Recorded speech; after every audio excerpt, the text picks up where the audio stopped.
Okay.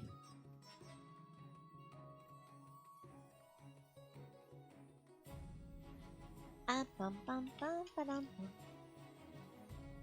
Oh.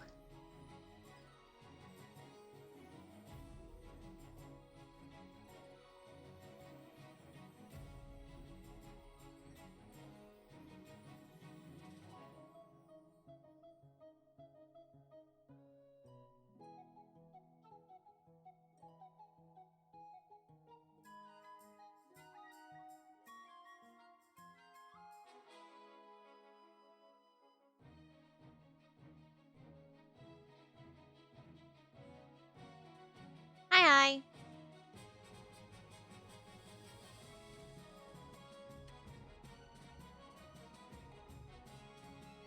We're gonna do this. I'm alive. I just threw a raisin, though. Oops. How about you?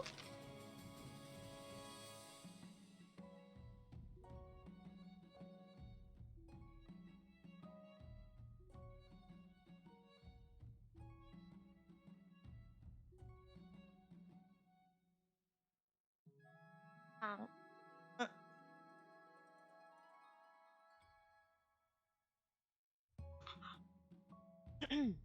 Alright. I've had a big old bite raisin bread.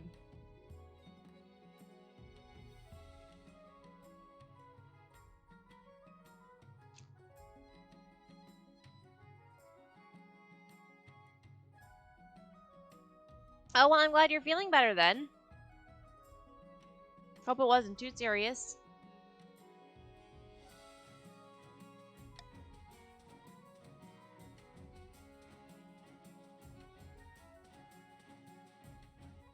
Starlight Dynasty.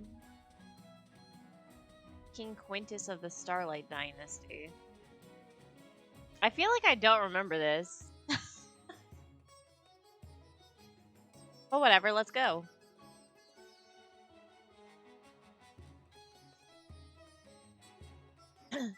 Alright. You want to play along? Just exclamation join. Like it says.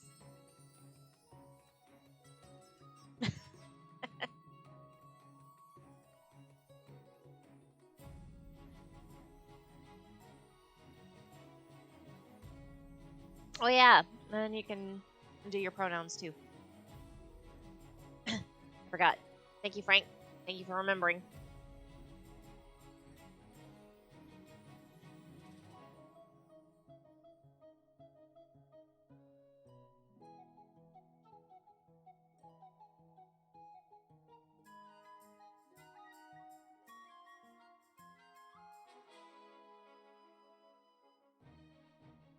Remind me, I'm eating raisin bread.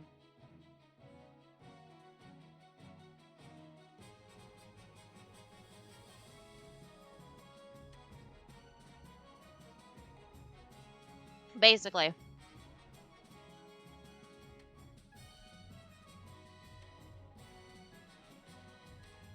We found a place in Shibuya that makes sourdough. And they deliver. Which is good, because Shibuya is way too far away to go buy bread in.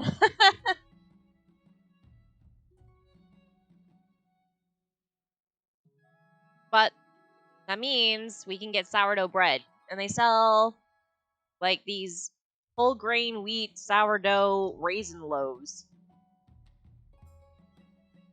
Which is really, really good. Sourdough is about my favorite bread. And, like, they don't really do it here. They do that fluffy Wonder Bread-ish kind of bread. And then they do my second favorite bread, which is the French baguette style bread. But it's hard to find some that they haven't made the inside all, like, soft and fluffy instead of chewy. I like chewy bread. I don't want fluff bread. So, most of the time, bread in this country is very disappointing. And that is the story of my bread tragedy.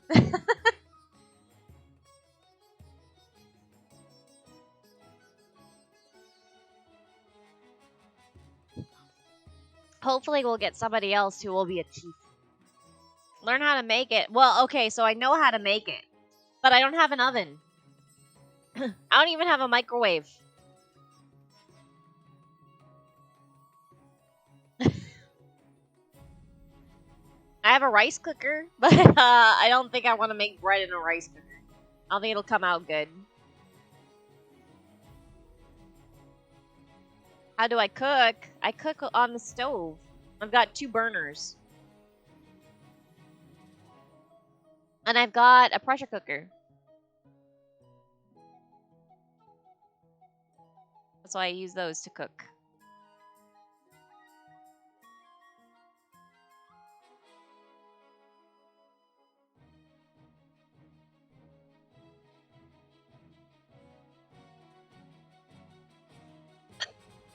Oh my goodness, I hiccuped. Buy a bread maker. Okay, so, but here's the thing. The bread makers do not make the kind of bread that I like. And most of them are like to mix the dough more than they are to bake the dough. I know, it's just it's a hard life for me. I want crusty, chewy bread. That's what I want out of my life. I used to make my own French baguettes in the US. Those were so good. As it turns out, I'm really good at making bread, but unfortunately, you need an oven.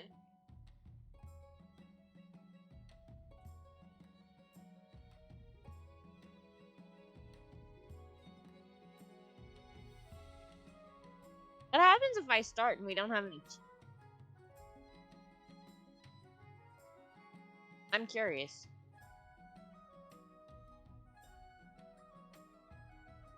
I'm curious, but I feel like I should just hold off for a little bit.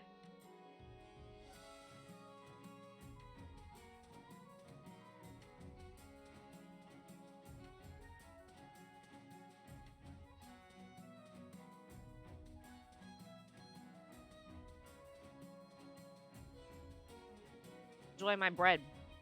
Drink a little coffee. Get comfy. Get cozy.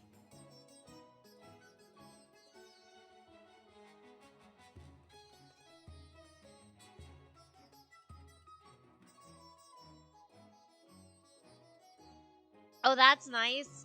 We're not quite there yet. Like, nighttime, it's not really necessary, but it's gonna get up to, like...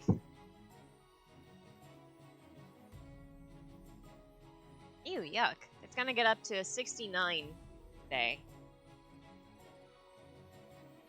And then it's gonna start raining tonight.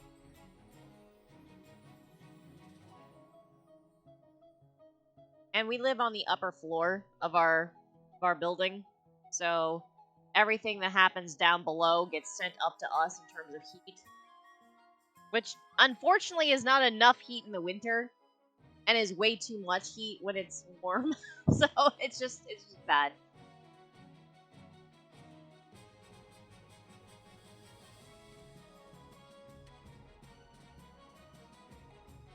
Anyway, I think Frank said that King of the Castle is doing drops or something, so we're doing some of this today instead of our daughter raising. I need to get more money for our daughter anyway. You're right, it's sister. Thank you for reminding me. Hey, we've got a chief. Let's Iku. See if we remember what happened last time, because I don't. Huh? What is this? Are we in the middle of a game?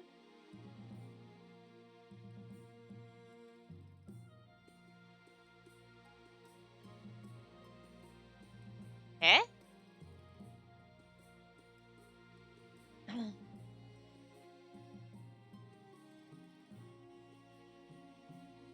Oh, wait, no, I gotta do this. Right.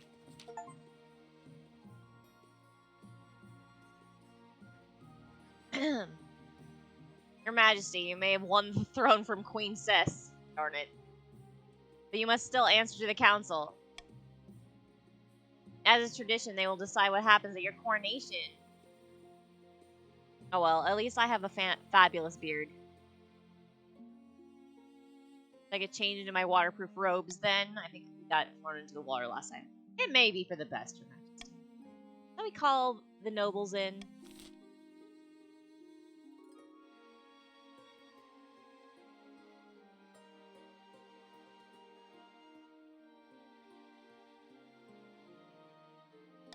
You guys definitely want to put on a banquet for me.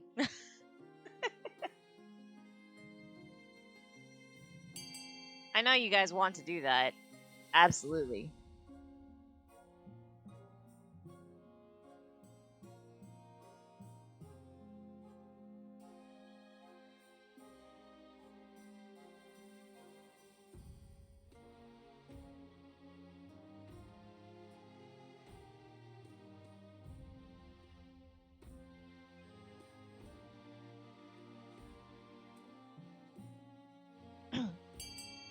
My goodness. All right. That's all of our votes. So, let's go.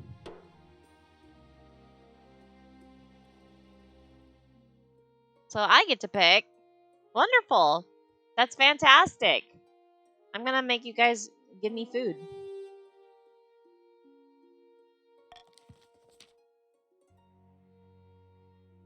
The nobles spare no expense, and your banquet table groans under the weight of it all. Whole roasted peacock, a boar's head stuffed with swan's tongues. Ew, it sounds disgusting. An entire whale turning on a spit. How? How? It's a meal fit for a king, which is now, you suppose, what you are. My goodness. Alright, that was fun. Thanks for the feast, everybody.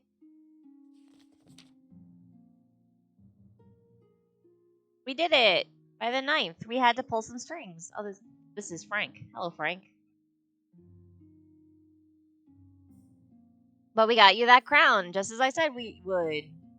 This is definitely Frank's voice that you're hearing right now. Just you remember to uphold your end of the deal. You're not really a king, more like an employee of the patrician.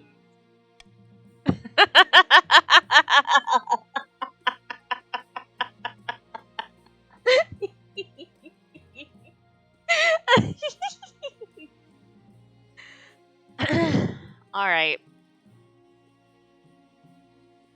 Yes, definitely. What if I govern for the whole of the good of the whole kingdom? That would be completely against the spirit of our deal. We'd be forced to take drastic action. Okay. See you, chumps.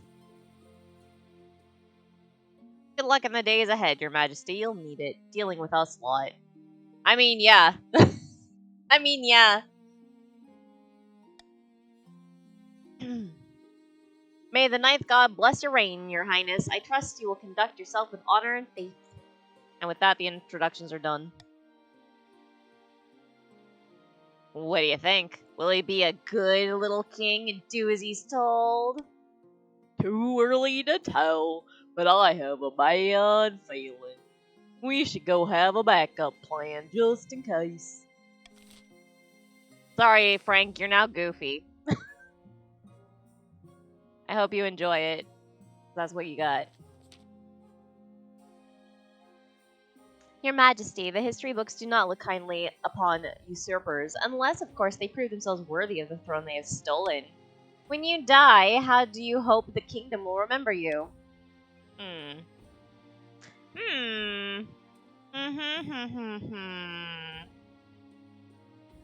I want to be...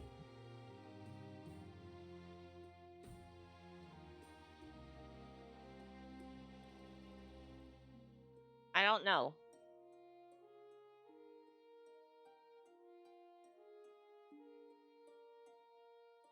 Farming, I guess. Interesting. Are you concerned for the welfare of the commoners, or are you just hoping for a favorable passage in the books? I suggest over the next few years you focus on improving the kingdom's overall farming as much as possible. Once you have an heir, I will return to discuss how your ambition is progressing. Good luck, Your Majesty.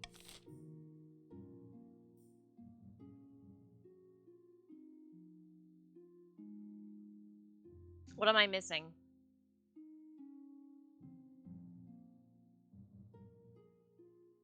What am I missing? Oh, up here.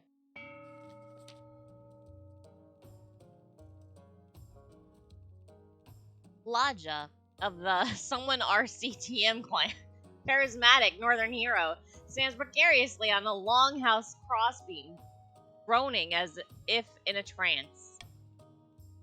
Chiefs of the North, we all know I should be on the throne, not this imposter King Quintus. How do we make that happen?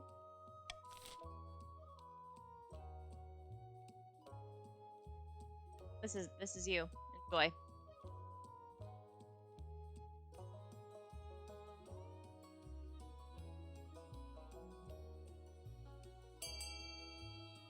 Alright. Voting closed.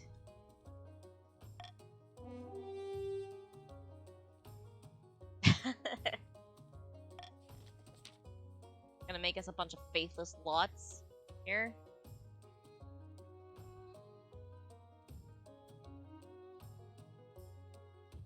Or I could be terrible and just read it all.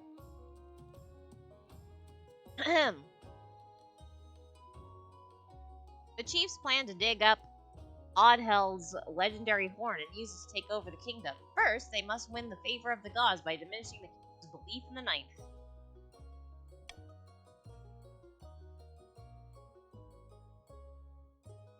To advance their scheme, the chiefs must lower combined total of all regions' faith 12 or less in 4 seasons. Oh no. It's already finished. Cyril of the Franco OGT family, legendary Navy Admiral, scribbles with a well-used quill on a hardwood desk, explaining in measured prose. How very cunning of us. Quintus now sits on the throne, and the patricians are in charge, but the other regions will already be scheming to depose him. Do we stay loyal to the new king, or cut our losses and put me on the throne instead? What will you do?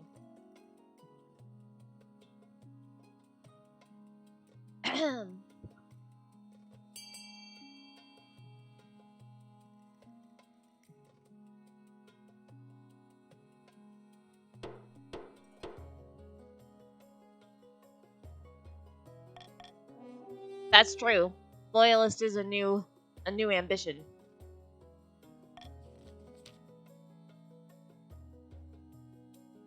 That settles it then. Long live the king. May he bring peace and prosperity to our new kingdom. But we can always change our minds. If Quintus ever gets out of line, we can take up arms and get rid of him the old-fashioned ways. Old-fashioned way, even if it is a little costly. The patricians' goal is to aid the king by countering the other region's schemes as much as they can. They will win the game if the king produces an heir and completes his ambition. However, if defiance gets too high, they can still change their mind and rise up in rebellion.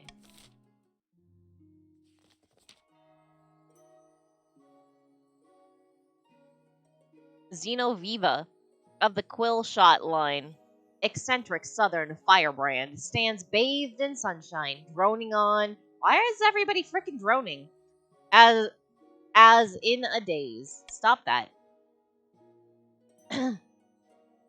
A false pretender occupies the throne while my claim is ignored. Grandees of the South, this is a stain on our honor. We must not allow it to go unanswered. What will you do?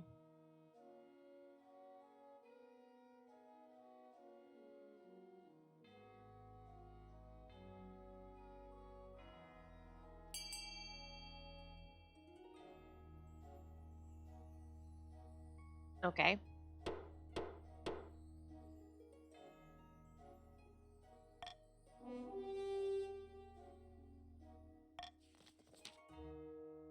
The Grandees plan to incite a peasant uprising to overthrow the king before swooping in to steal the throne for themselves.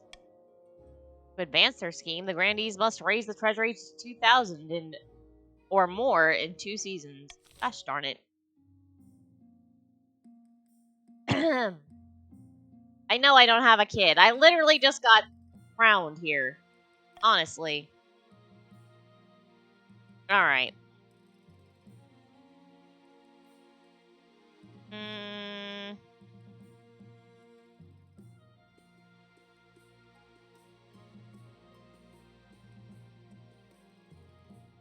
mm,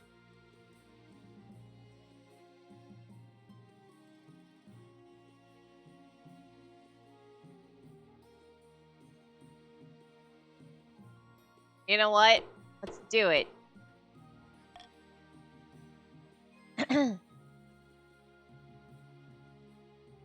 Nobody look at the chat. You'll never know who voted what. Alright. Honor Guard. Go. Your Holiness, I have a brilliant idea. Why don't you hold a battle royale to choose your honor guard? If you let us host it in the South, I'll even pay for it. The spectacle will boost our economy massively, and of course, I'm confident the Southern battle nuns will win. Your Majesty, this is pointless. Why don't you just choose your honor guard and have done with it?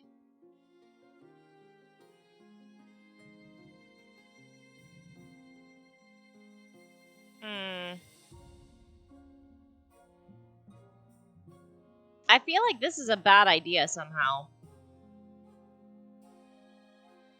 It does spend money.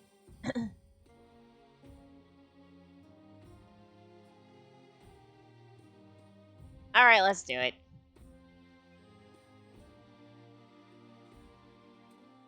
We are blessed. I'll begin organizing the event at once. Thank you for your money.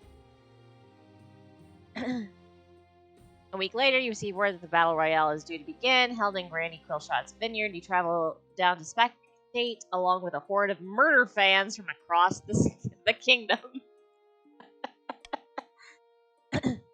Welcome, one and all. Today's competitors are Northern Warrior Heroes, champion gladiators from the Coastal Arena, and the Grandees Battle Nuns from the Sisterhood of Steel. Who will you support, your holiness?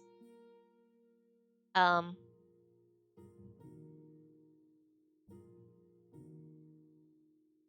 don't remember who is who.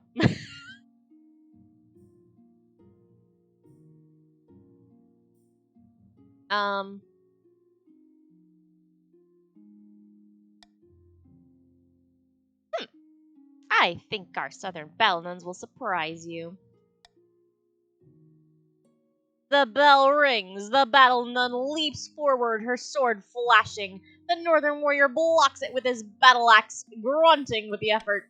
The northern warrior scarcely has time to catch his breath before the gladiator is also upon him, roaring with mad laughter. Sparks fly as blades clash.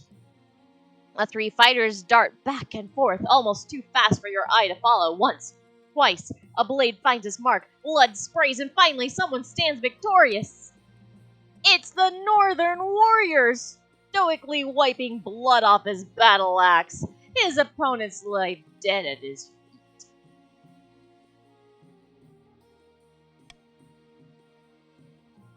Ninth, preserve us. They must have cheated, or we just got unlucky. Regardless, you have a new honor guard, Your Holiness, but not the one you wanted.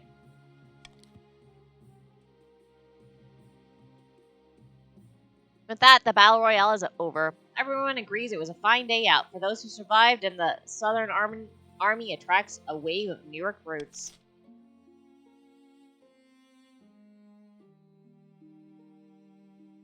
Well, I guess that the warriors have the best warriors is fine. A call for apprentices. Unfortunate tidings, Your August Majesty. A meddling wizard has set up shop in Zirconos. I believe it is Gordius, the Stone Talker. Tell me more. Wizards have managed to tame creation itself. They wield untold power and are naturally distrusted by the church. Even the High Inquisitor wouldn't dare move against them openly. Gordius has dominion over rock and metal and stone, and the deep places of Celeste Ath. Okay, so he's a dwarf wizard. Put out a call for new apprentices, which is a rare event. This is a once in a lifetime opportunity for many. Droves of unwashed, glory seeking workers from all over the coast are lining up for their chance. Not just peasants. I, someone RCTM, have also decided to apply. The competition will be fierce, but those villagers are no match. I will be the most powerful noble this council has ever seen. You couldn't put your clothes on if it wasn't for your servants' help.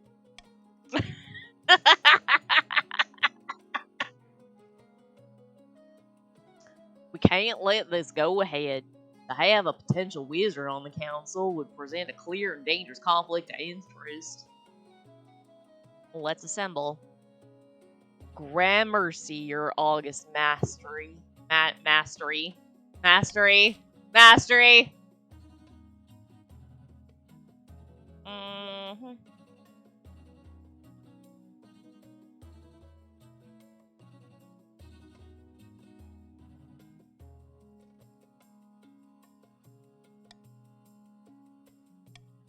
Dame, dame.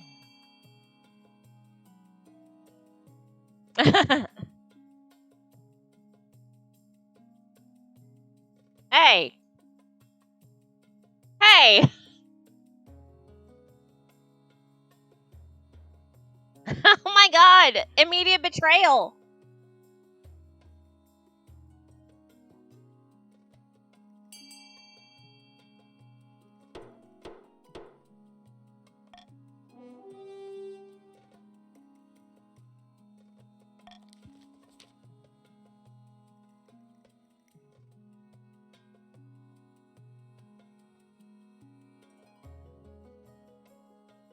By the ninth, how will he keep up with his noble duties if he spent all his time in the coast with this wizard? And what if, not preserve us, he actually passes his apprenticeship? There's never been a wizard on the council before.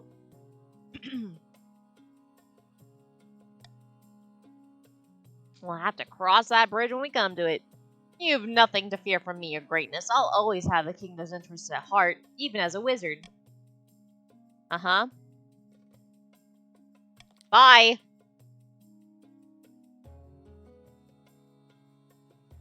Oh my god! Your crops are dying. Stop it.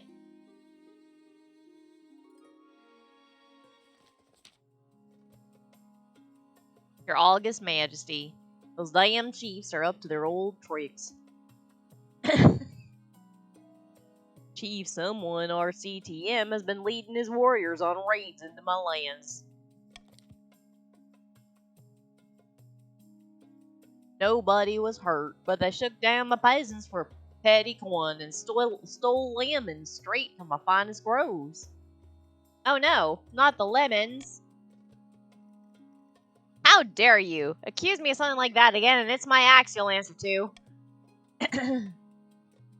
Your greatness, I have no idea what Lord Patrician Franco OGT is talking about. Maybe he's had too much wine, eh?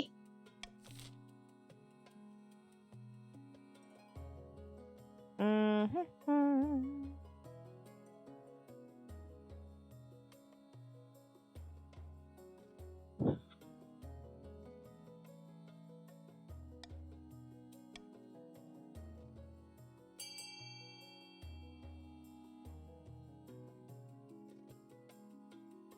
Be nice to Goofy.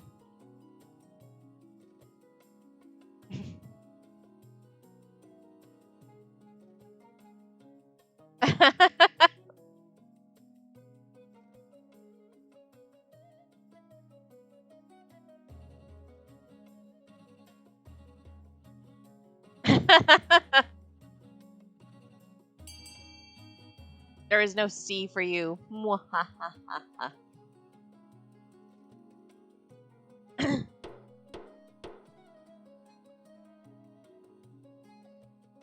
Frank really wants to be a frog.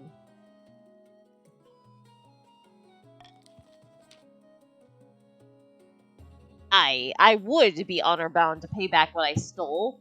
If I stole anything in the first place. By all that glitter, shut up.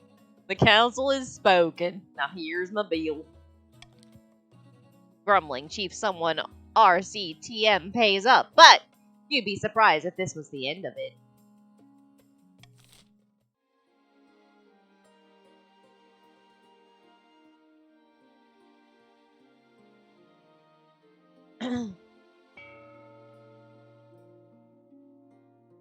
All right.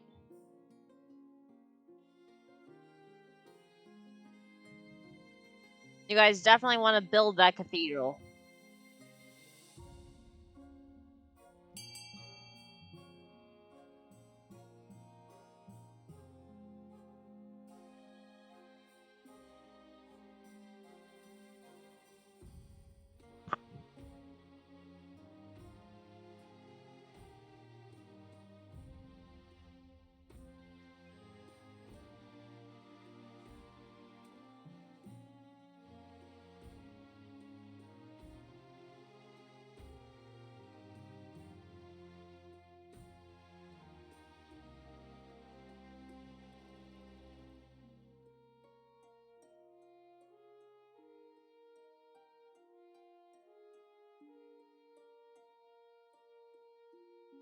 Oh my goodness.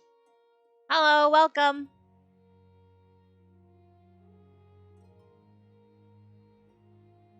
Mm.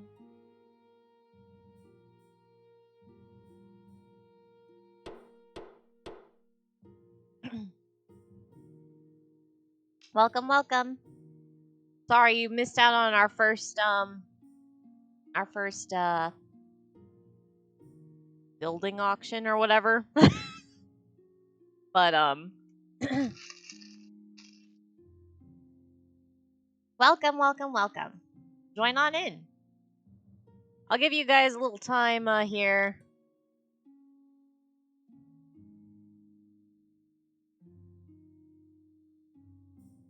Before I move on to getting a spouse.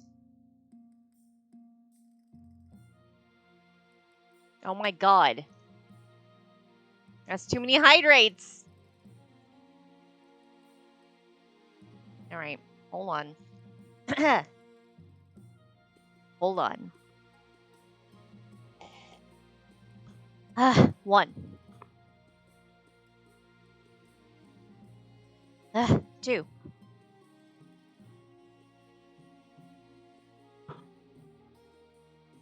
Three, and I'm out of water. Oh boy.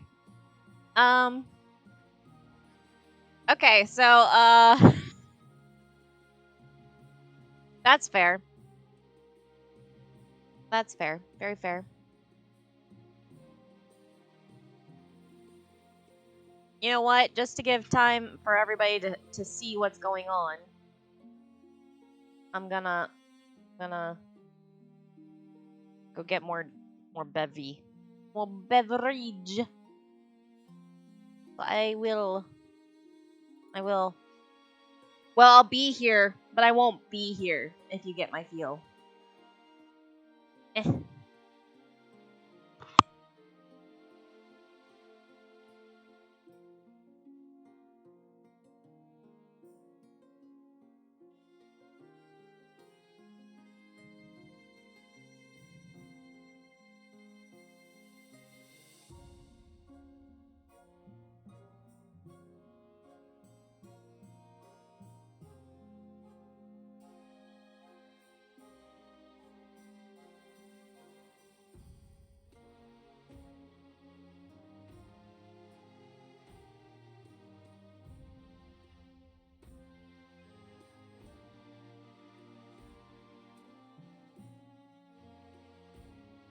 Okay, I have a full pitcher of water. I have a full pitcher of water.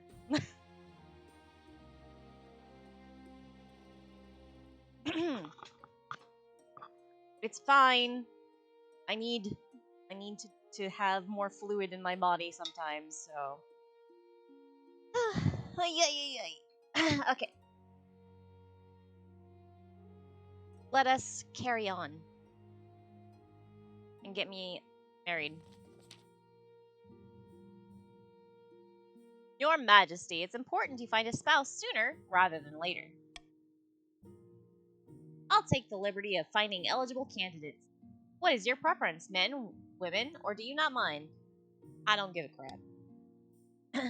Thank you, Your Majesty. I'll send out messengers to the most influential noble families in the kingdom. Let's see what they have to offer. It's an easy enough decision.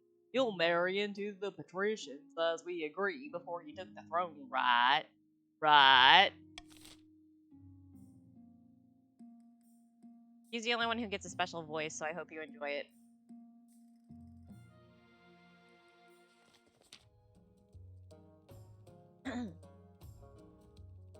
An opportunity, Your Highness.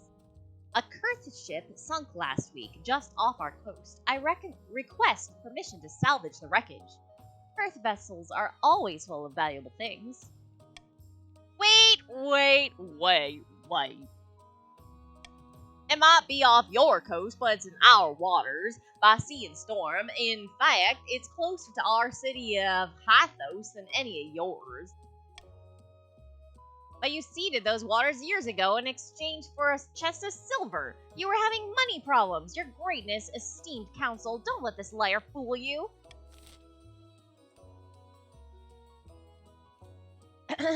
Oh boy.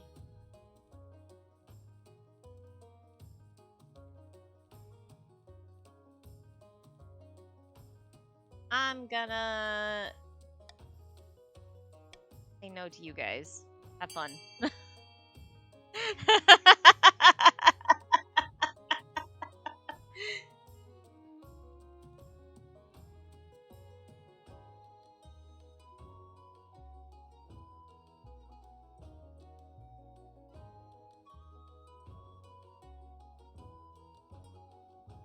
Look, the Chiefs and the Grandees are already ahead of the game.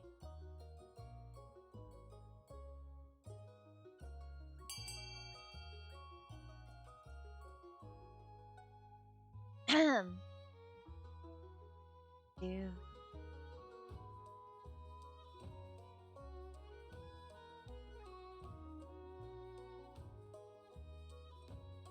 Leave the wreck alone?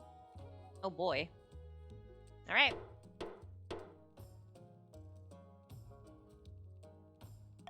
We don't touch it.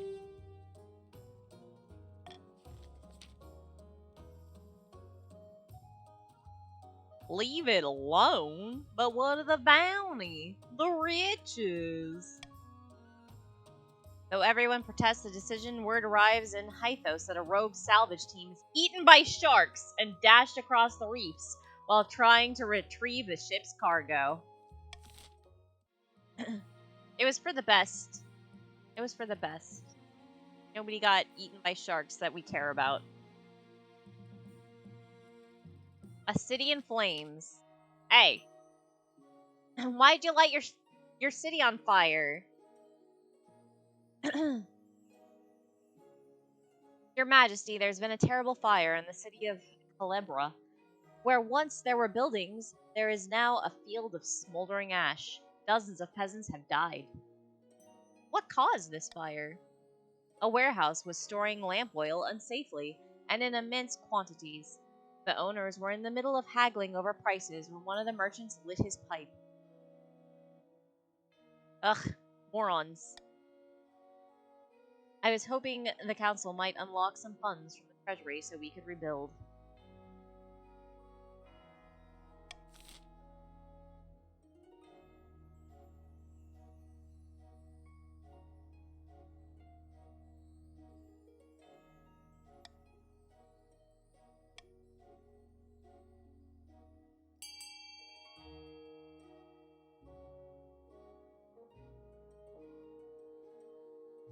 You guys definitely want to do that. It won't burn down again.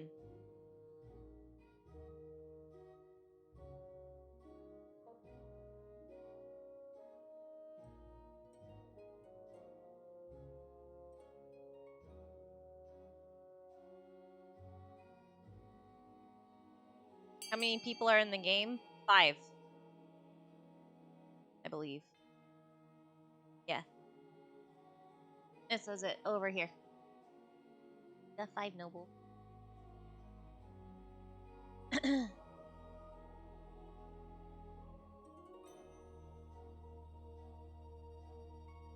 Okay, so the grandees are trying to get the treasury here to at least 2,000, which it already is. That's why I'm trying to lower it. And then the loyalists are ensuring that I do well, the patricians. And then the chiefs want the faith to be low, which it already is.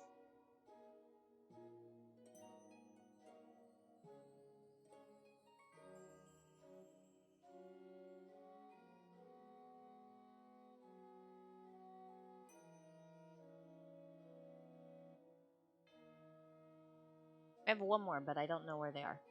No problem. No problem. I don't know where they are, so we're just gonna finish. Alright. That means I get to pick. All of my money. Goodbye. Build in stone. Stop lighting your city on fire. No defiance for you. The rebuilding process will break the bank and take much longer, but fire should never ravage Celebra's sturdy stone buildings again.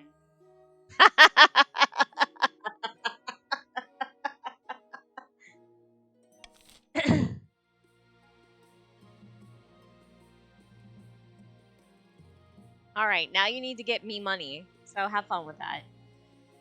That's your new goal.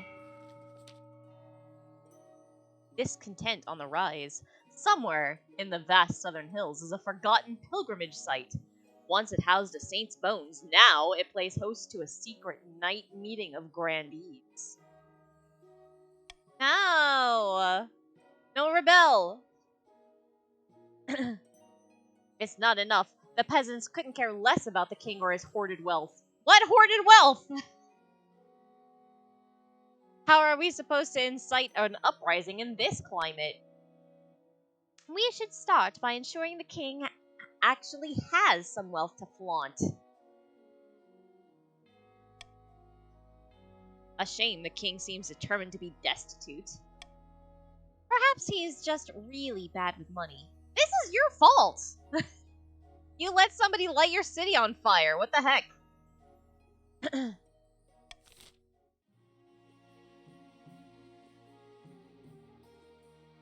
Alright. I could tax the shit out of people. I'm gonna tax the shit out of you guys. And, we won't be taxing you.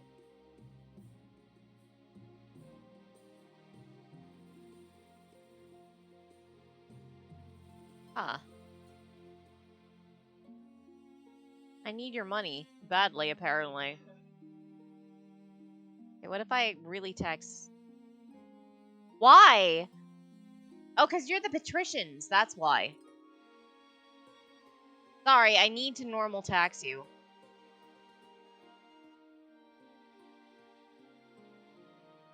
No, that's not why. I don't understand.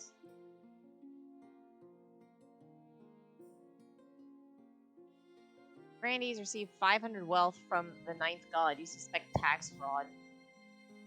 Hey!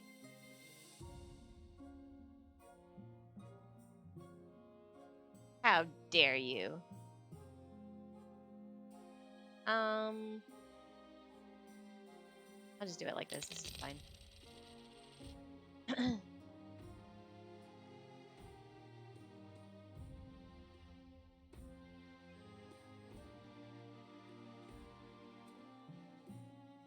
Defiance is now cordial. There, I gave you a little bit of defiance.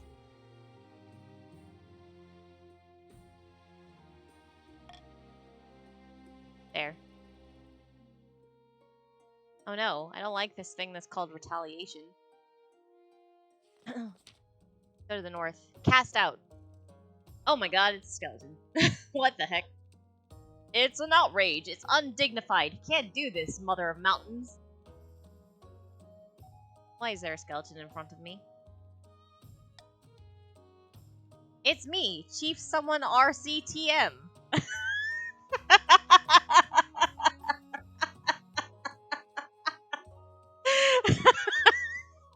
Looking good.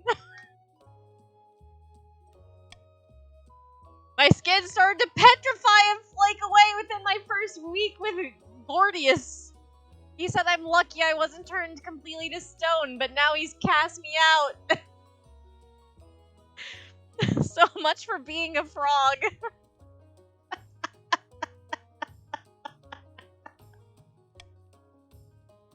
He says I have no discernible magical acumen, whatever that means. I demand vengeance! Show Gordius what it means to insult a member of King Quintus's council.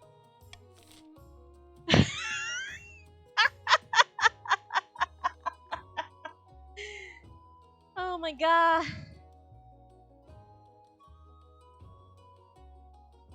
I'm not gonna do this. You gotta live with your consequences. I don't care how you live with your consequences, but you gotta live with your consequences. Sorry.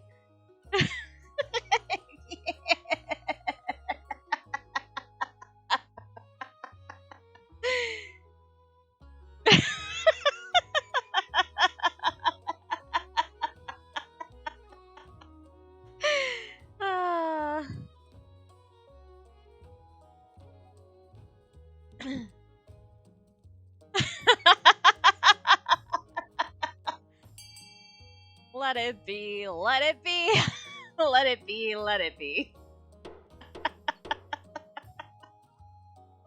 Gonna do nothing. This is fine. The council knows not to tangle with... Council knows not to tangle with wizards. That was hard for me to say. If someone RCTM was turned into a skeleton, he probably deserved it. Dang! Indignantly, Chief Someone RCTM returns to his old estate, where he promptly dies. Dang, dang, dang! As it turns out, proximity to Gordius' magic was the only thing keeping him alive. But you were in trouble anyway, so it's fine. It's okay, someone RCTM the second has joined the council. Need to put some meat on them bones. Clearly. Alright. Retaliation.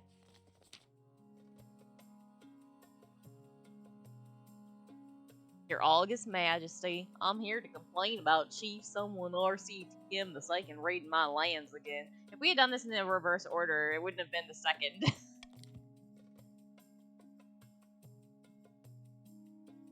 This time, he even left a calling card with his signature after pillaging one of my caravans. The audacity. But look, your farming has gone down. That's no good. We need farming to go up. More farm, please.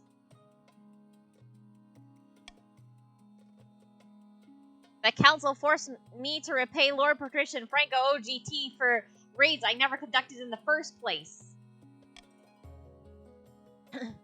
Let the crime fit the punishment. Now we're even.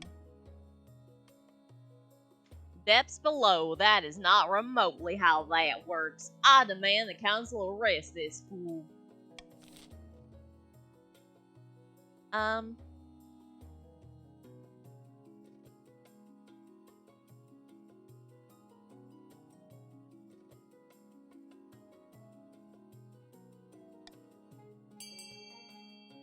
Don't look at the chat. Just vote.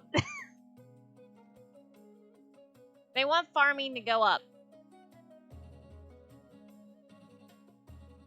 They're supporting me. My ambition is farming.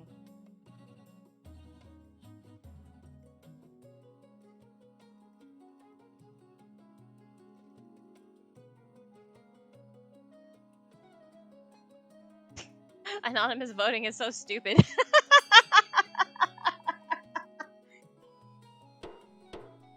Oh my god. Gotta choose.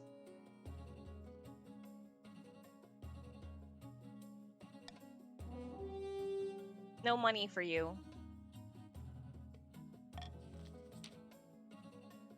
Axe of my ancestors. So be it. At least I got to have fun waving my axe at some merchants. Oh my god! Chief Someone RCTM the second actually did it. Somehow.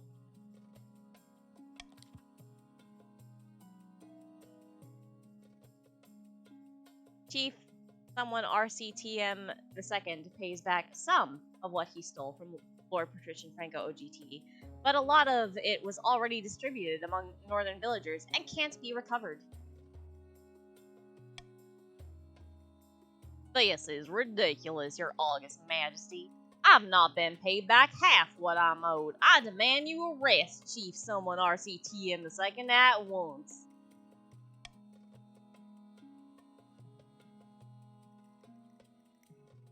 Sure. The watch drag Chief Someone RCTM the second off to the dungeon.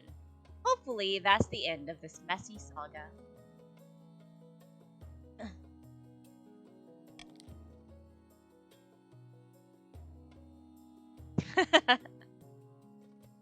So long, Chief Someone RCTM the second. Welcome, Someone RCTM the third. Thank you for dealing with that, Your August Majesty. It's a shame we must live with these uncivilized pagans in our kingdom. No problem, Goofy.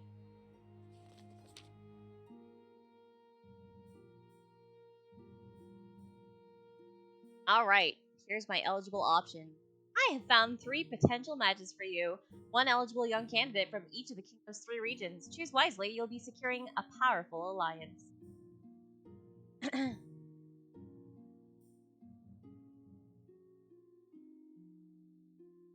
Yeah. And the Chancellor leads you to a great hall where they've arranged 3 portraits on easels. For now, each is covered by a cloth. Alright, let's see them. They whisk away the cloth from the first portrait. This is Frida, firstborn daughter of the Northern Descendants Fan 343 clan. She's been a melancholy sort ever since she was a child, but otherwise she is decent enough company. Alright, so a sad sack. I've heard she spends most of her time playing cards or making wagers with friends and hangers-on. She was already engaged once, but it didn't last. No one's sure why. Maybe because she gambled away all of her monies.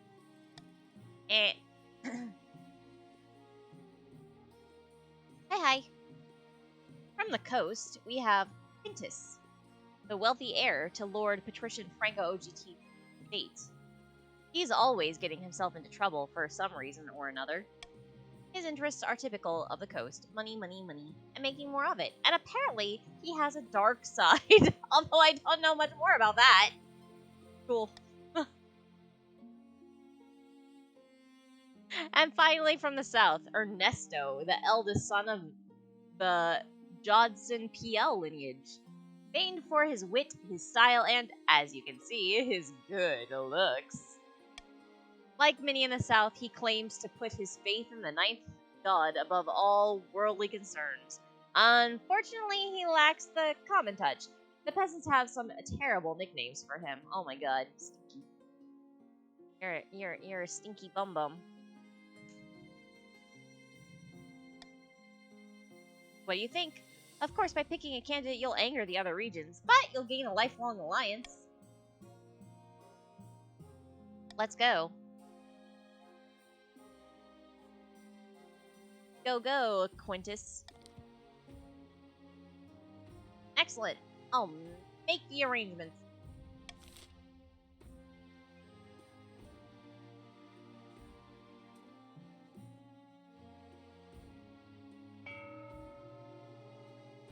By royal decree, we can tweak the laws governing how the council votes. Okay, I need to get rid of anonymous because that's stupid. um,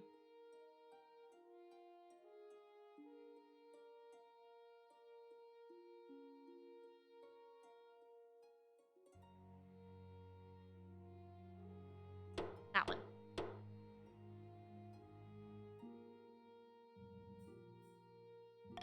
There we go. Defiance is too high. Oh my god. Don't rebel.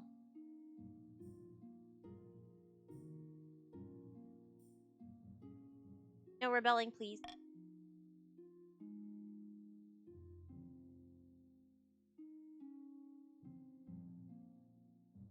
I gotta get married. I gotta get married before you rebel. Your wedding to Quintus is naturally the talk of the kingdom. Nobles and peasants alike travel from across the realm to attend. For a week and a day, the capital is one giant party. It feels like you're the only one not taking part. Instead, you're getting ready for the ceremony. Soon enough, you're standing in St. Bertrand's Cathedral with Quintus at your side. Do you take this man as your lawfully wedded husband? Do. Then I pronounce you king and husband. After the wedding, of course, there's a feast, and after the feast, a dance. Your new husband, Quintus, dances so vigorously that he spills wine all over himself. Oh my god, Quintus, no! Already, you're an embarrassment to me. By the time you find yourself alone with Quintus, it's past midnight, and you've never felt more tired.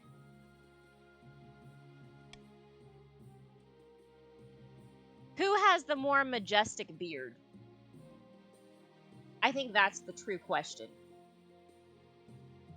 Good God, I am so drunk, and yet somehow not drunk enough. Time for more wine.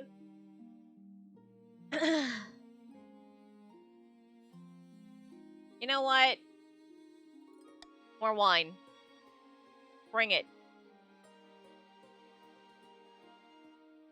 I'm not drinking wine, by the way. I'm drinking water, but thank you. Haha! That's a spirit.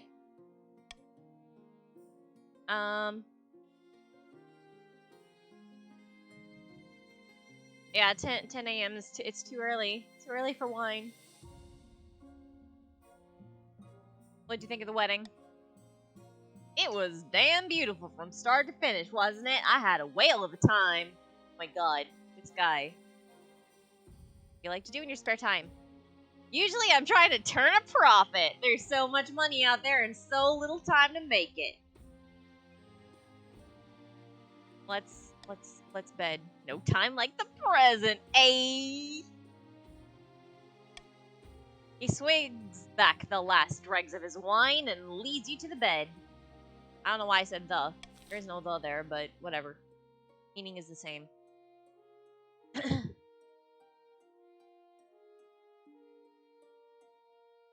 Comet sighting. Oh my god. A blood-red comet was spotted in the night sky over the south, Your Holiness. The peasants are claiming it is a terrible omen. Look, he's from your family. I don't know what you're on about. The comet folk are on the verge of panic. Is there anything I can do?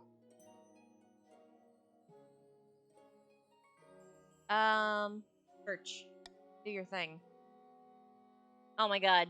Church, please. The priests of the south preach that the comet is actually a good omen due to a new interpretation of an obscure cluster of stars. Unfortunately, the peasants don't believe me. For a few weeks, the south is gripped by panic. Riots break out in the streets. Soothsayers wander the land, foretelling doom. Well, that went well. Your Highness, we're being overrun. Not by sword and spear, mind you, but by lampreys. Is it lamprey or lamprey? A particular virulent breed of Salish sea lampreys. Lamprey.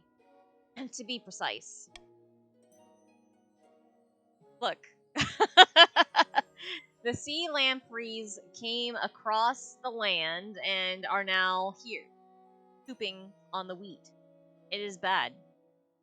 They must have been introduced by a careless trader, but now they're feasting on local fish. And no natural predators to stop them. The council must do something. Well, we could do something really stupid. Or, we could just let it be. Or we could, Cole. I think we should lie.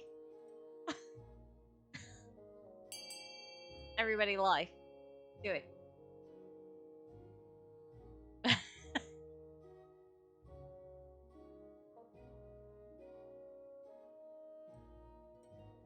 I'm just drinking water voluntarily now.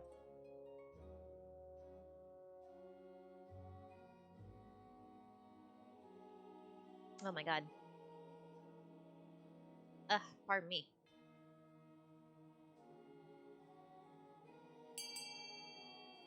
I don't know who our number 5 is, but you're not gonna get money. Sorry.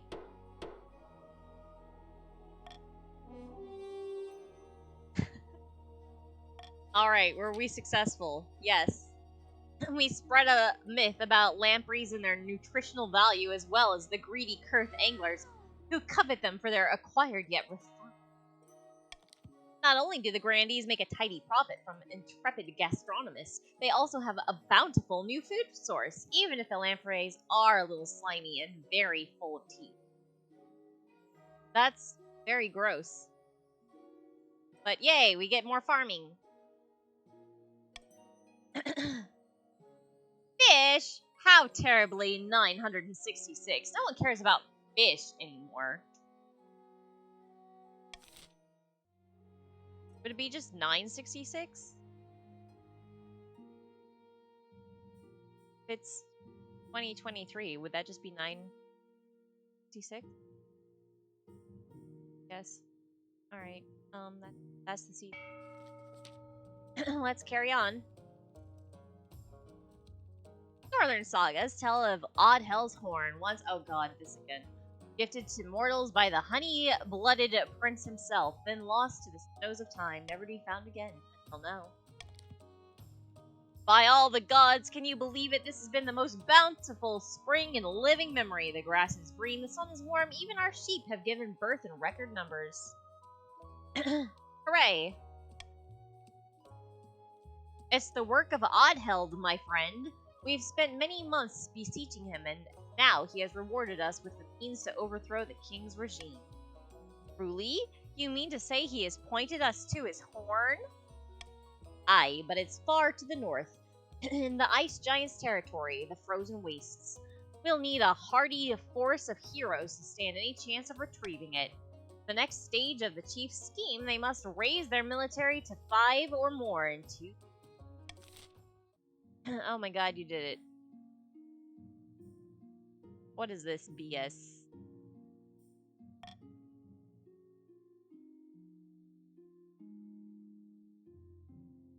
Jailbreak! Oh my god. Your Greatness, do you remember Chief someone RCTM the second? Vaguely.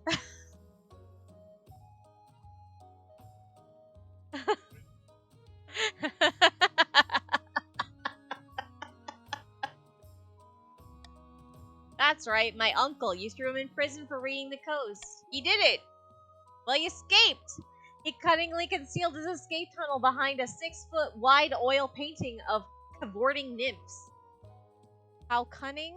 Question mark? By the 9th, why was this villain allowed such a painting in his cell at all? I see Frank has the same question. The villain or not, someone RCTM the second was a chief for like 5 minutes and was accommodated accordingly at the chief's request. Let me hunt down this outlaw, your holiness. I'll show these soft-hearted chiefs how a grandee keeps his prisoners.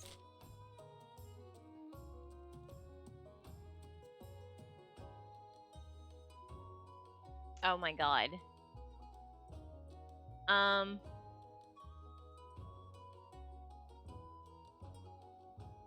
I think I'm gonna vote for this one.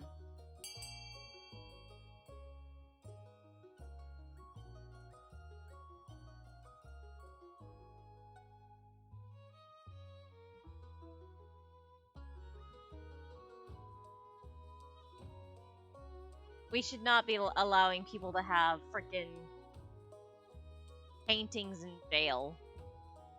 Of course you want to go hunt him down. Look at this. Let me do it. No.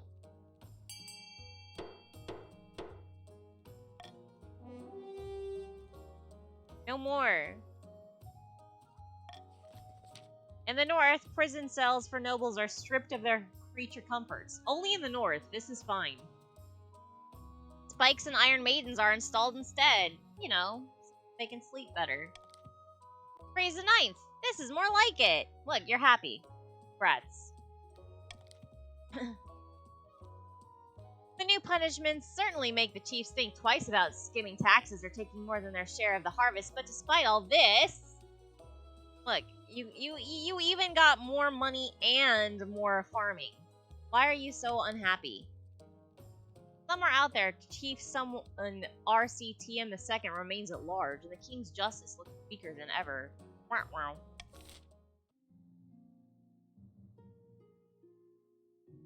That was fun.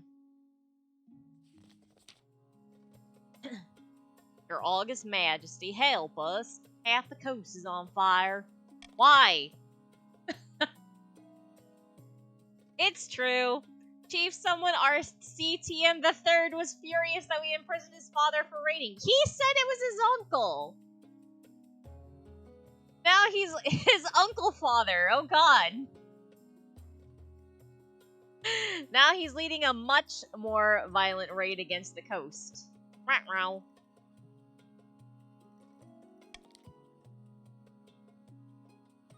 We must stop him, Your Majesty. The pagans are even looting and burning coastal churches, stripping the gold from the altars. An example must be made.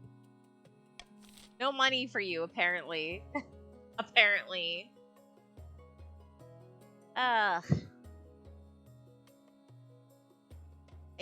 there's nothing good here for me. Oh my. How do we do?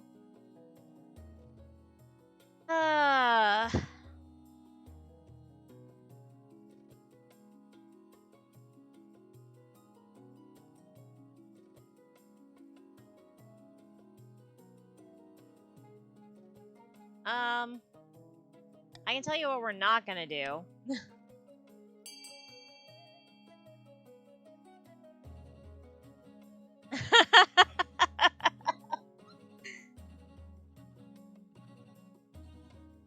No offense, but that ain't your strong suit.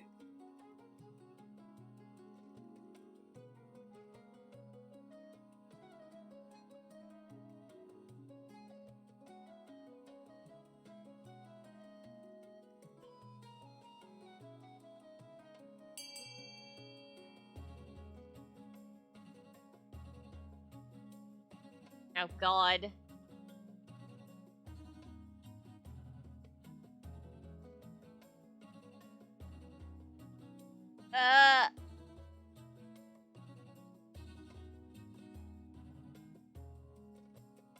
Okay, and our fifth noble who don't know.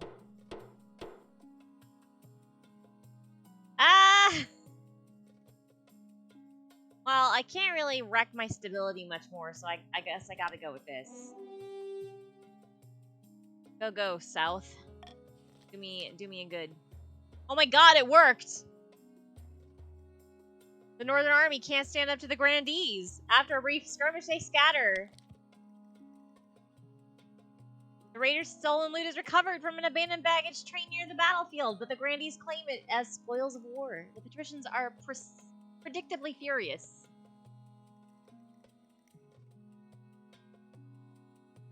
Haha, rip your military, North.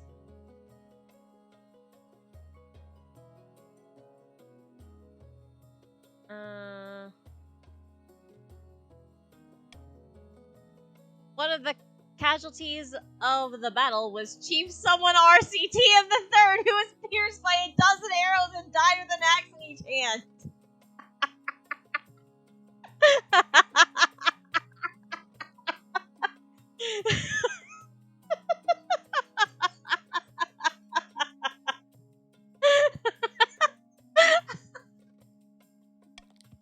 The chiefs celebrate him as a true warrior. The rest of the kingdom just celebrates that he's dead.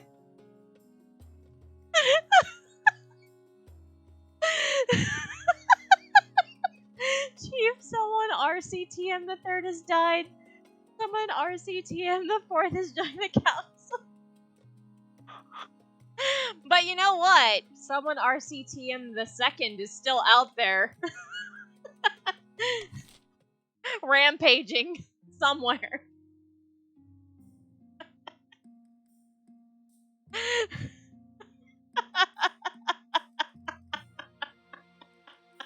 You guys should not have let him go. I tried to tell you, but no.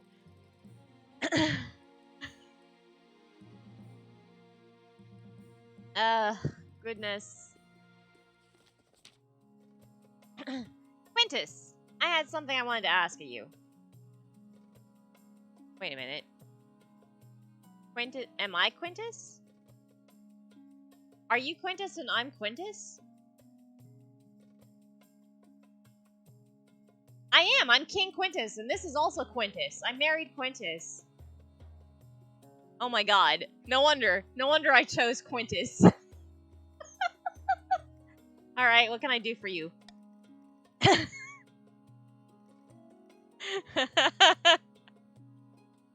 As you surely know, I run a very successful jeweler's guild back home on the coast. But the current laws are a little restrictive for my trade. Lots of tariffs and regulations. You know how it is.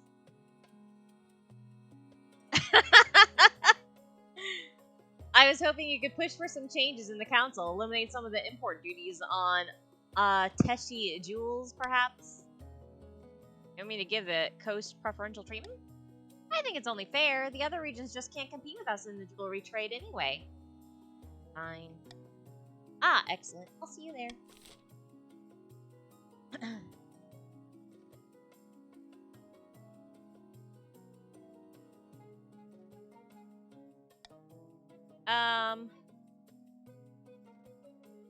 You could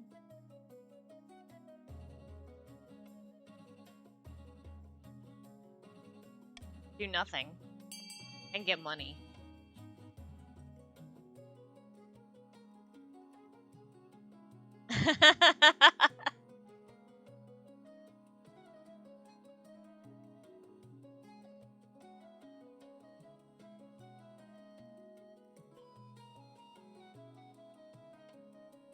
Yeah, that's true.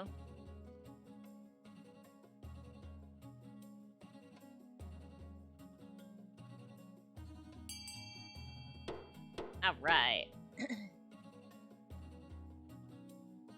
Wow, it turned out that we're doing nothing. Amazing. And Quintus doesn't get the results he wanted. He leans over to whisper in your ear. At least you tried. I'll find another way to get what I need. I definitely did not do the breaking vote there, Quintus.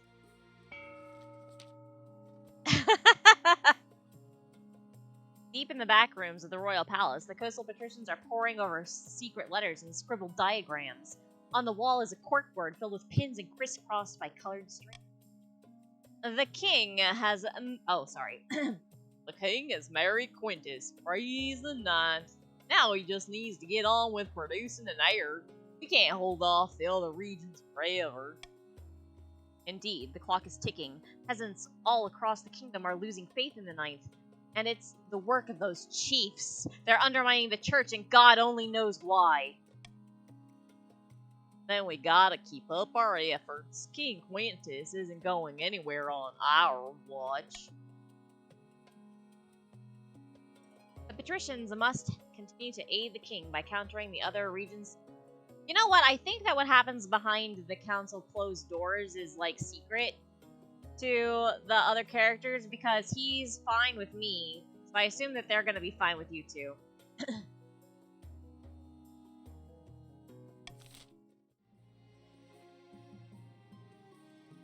Oh, it's time.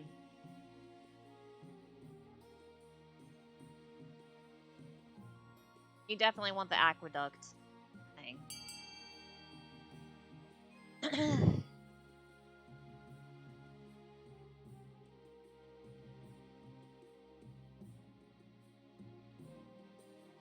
I could go for a library too.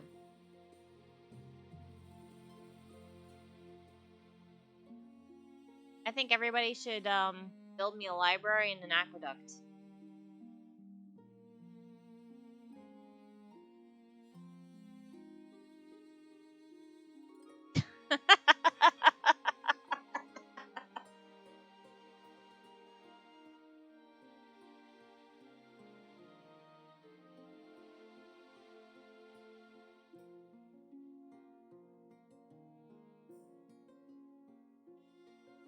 All right, library.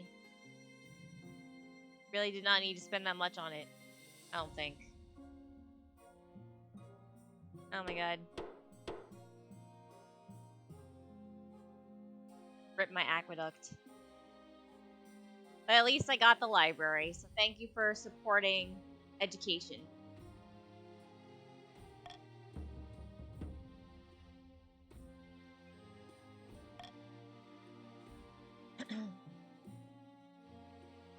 About my heir. Your marriage to Quintus has grown stale. Oh god, Quintus and Quintus. Our spark is gone. You need... Oh, you get long enough. Get along well enough. Oh my god. And you've made some good memories together, but there's no spark. Cares more about maximizing profits than your happiness. But spark or no spark, you'd still need an heir. And congratulations are in order. The royal wedding was a magnificent affair. With something still missing, you need an heir. You need someone young whose loyalty is assured. A child of your own would do the trick, even if they're a bastard. Or the youngest of your many cousins.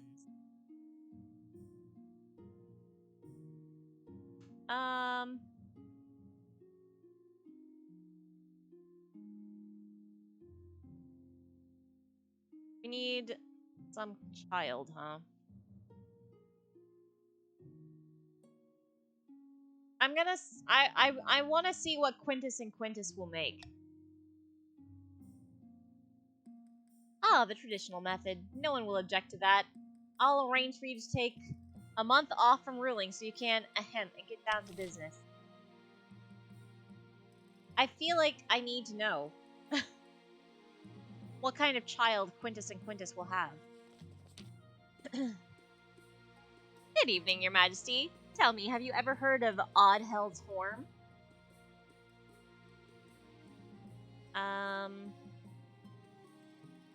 Northern legend, right?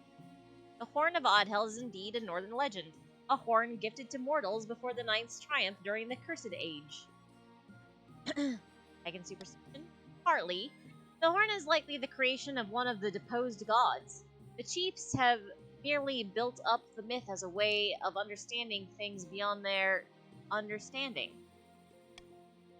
But it is real. It's said to have the power to destroy any fortification with a single toot. The chiefs are searching for it in the frozen wastes, having received a sign hinting at its location. Where the ice giants live? Precisely. We'll need to stop them before they retrieve it. Have I ever had a single game of this where we didn't have to deal with the frickin' ice giants? Even one? They've been gathering troops for the expedition to the wastes. We must act quickly, or they could set off as soon as this winter.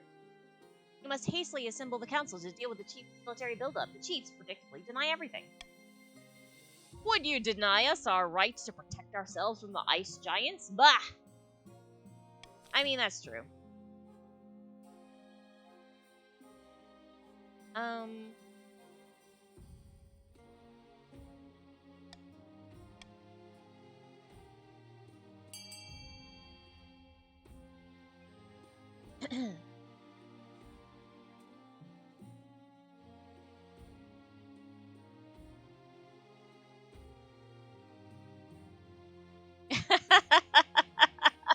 Of course, someone RCTM the 4th wants to ban all public mention of Oddheld's horn.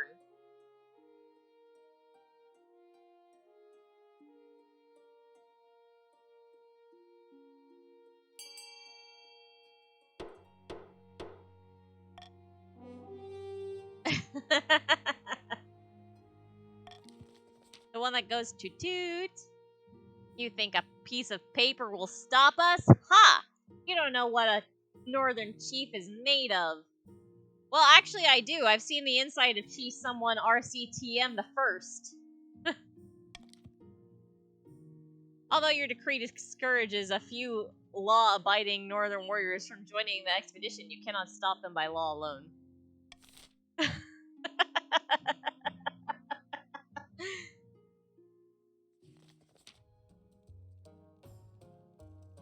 Your Majesty, I have received word about the fate of the escaped prisoner, Chief someone RCTM II. He fled back to the north and gathered a band of warriors from his clan hall. Now he's hiding out in the mountains, raiding merchant caravans and stealing from farms. Stop it! The farming, no. Little more than common bandits, in other words. And when we send troops after them, they retreat into the frozen wastes, the heart of ice giant territory where our soldiers dare not tread.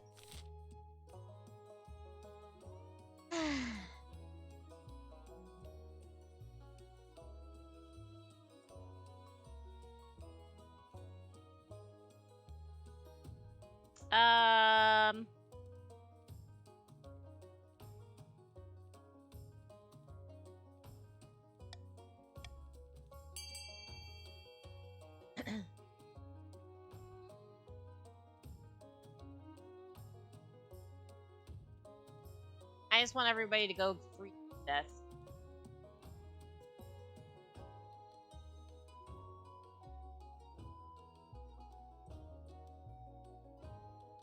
Apparently we are all in accordance.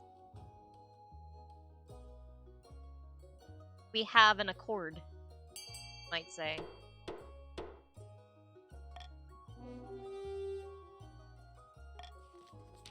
Cute.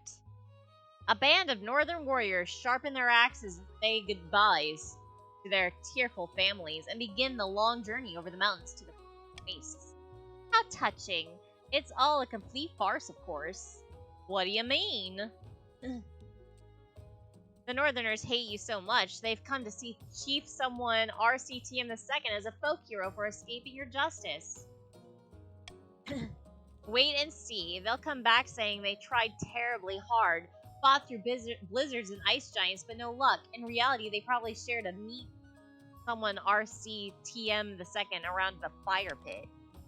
Sure enough, when the warriors return, they're empty-handed. You can't help but wonder if the spy master is right. Someone RCTM II, the bandit chief, will hide out in the mountains for many years to come, raiding merchant caravans, burning down ninth churches, and generally sowing chaos. Yeah. I can't believe that happened.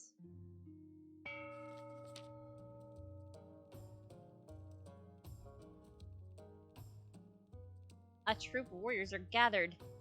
Oh, Bacchus, Chief someone RCTM the 4th's clan hall. A troop of warriors are gathering for the journey north, but their numbers leave something to be desired.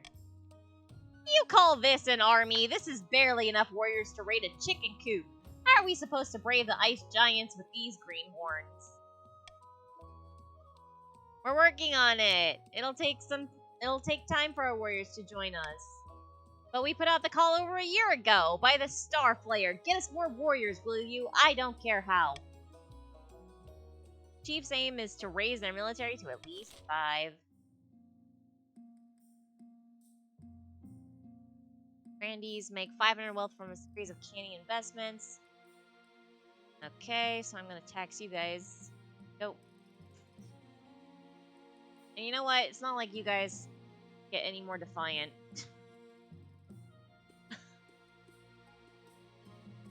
Oh yeah, it does put my treasury up too. You know what? Less defiant.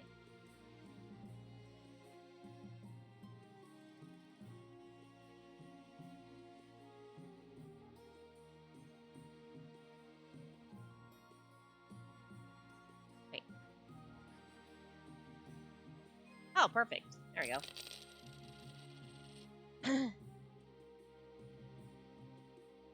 Aha.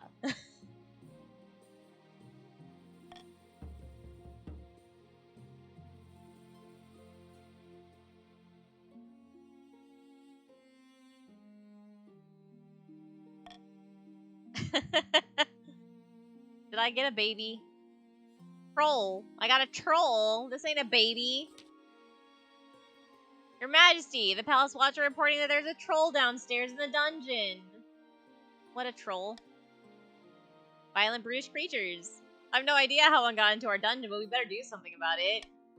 I'll deal with the monster before it hurts anyone. Can I talk? Let's talk.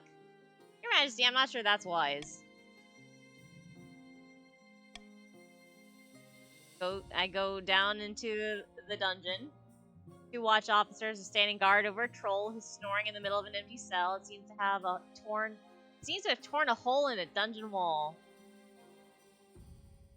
How did it get here? Through the catacombs would be my guess. These dungeons all back onto various tunnels and crypts. It must have made this hole on its way in. What are catacombs? A maze of tunnels and crypts that crisscross the whole city. Impossible to navigate. Most who go looking for a tomb never come back these days. I say, wake up. Troll doesn't move. Poke it. Gingerly, the officers poke the troll with their long pole axes. After a few rumbling grunts, one eye open. But what? Nice to meet you. Yes, you two. Who are you? I'm King Quintus. What? The King Quintus? Spirits! I must not have been myself last night. How did you get in here? I'm exiled from my people, and it's been pretty cold this winter, so I wandered into the catacombs and went in search of somewhere warm. Didn't know I'd end up here. Wherever here is.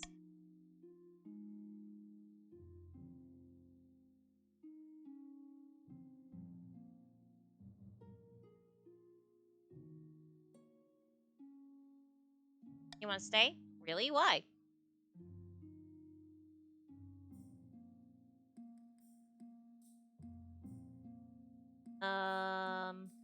Mushrooms. That's a nice offer from you, your importantness, but I think I'd rather just be getting out of your way. Alright. With that, the creature lumbers out of the room, right through the hole they created and back into the catacombs beyond. Well, for someone to patch it up, then get back to your bed for some much-needed shut-eye. It's been a very strange night. Rip my money, but, that's fine. We don't want the grandees to get me too much money, after all.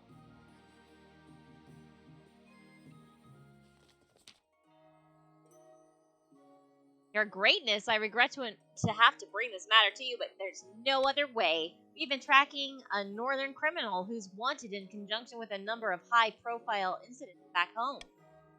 And we thought she'd slipped the net until recently when we discovered that she fled into the south a number of years ago. But the grandees are refusing to let us investigate further. The criminal. We don't know her real name, but the villagers call her Cutthroat Sally. She's lied, cheated, and murdered her way halfway across the north. Wait a moment, are you talking about Laughing Sally? She's a pillar of the community back in Haranza. She arrived a few years ago from the north and used her wealth to invest in local businesses and set up an orphanage. Everyone loves her. Surely you jest. Laughing Sally? This woman is a bloodthirsty criminal and must be punished. Are we gonna trust the chiefs, honestly?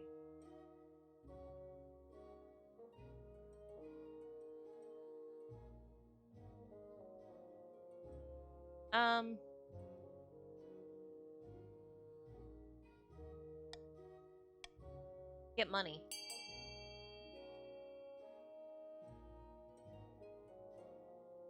Send her to me. Get money and send her to me.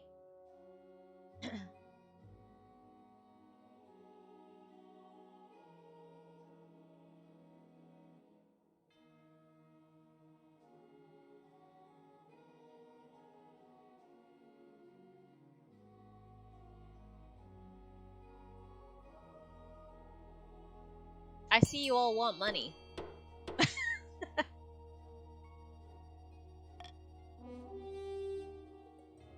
Alright. When Cutthroat Sally arrives in the capital, she looks like any other sweet old lady. The sort of woman who gives local children candies against their parents' wishes. Oh my god. You're a criminal. How can I help you, dearie? How do you plead? Oh dear, I'm afraid Descendants Span 343 must have me mistaken for someone else. I swear by every god there is, your majesty, I've never pillaged anything but my pantry.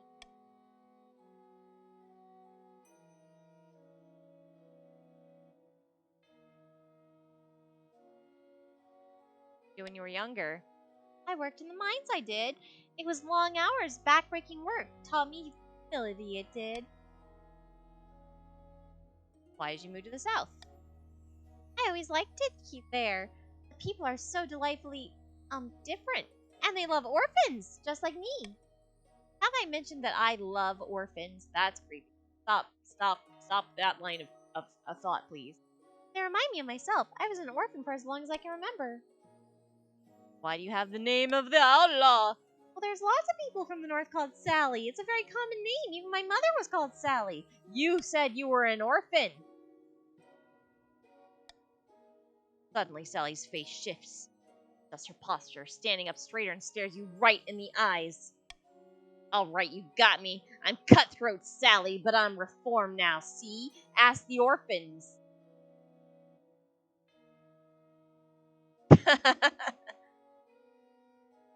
Dun dun dun dun dun dun dun dun dun dun.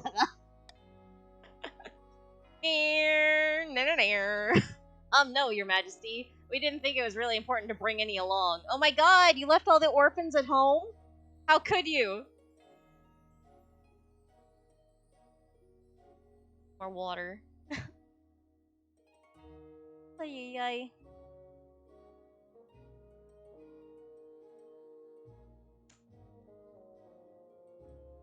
Are you really reformed? I suppose that would be a matter of opinion. But if you're talking about whether I still do murder, then nay, I don't do that anymore.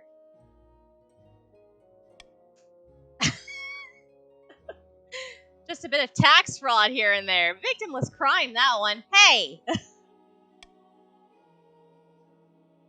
It's all much of a muchness, really, though, ain't it? That doesn't mean anything. I've already admitted I'm the one Descendants fan 343 was looking for, that pompous idiot. So, what are you going to do to me? Yeah, go back. I don't care. Gods be good, your greatness. Why? She just admitted to her crimes. Your defiance can't go any higher, that's why. Sally resumes her old lady persona with a smile, then returns to Haranza. She continues to care for orphans, water plants, and enjoy her twilight years in relative peace. The king's justice can be fickle indeed.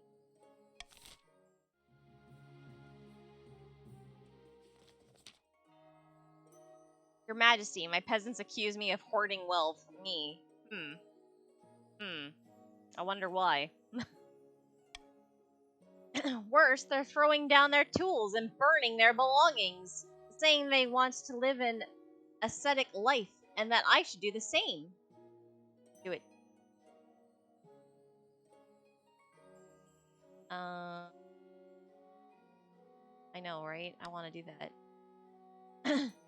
You and the peasants finally have something in common.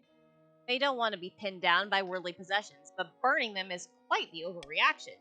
The ringleader of this movement is a philosopher called Ortega. Oh my god! It's Dragon Quest III Hero's daddy, who is a she. She calls herself a voice for the ninth god. And the peasants hang on her every word. They'll be at my door any moment.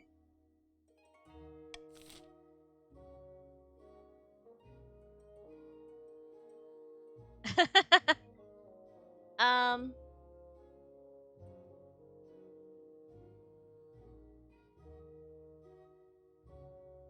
Well, I really can't allow you to do this. So. Oh.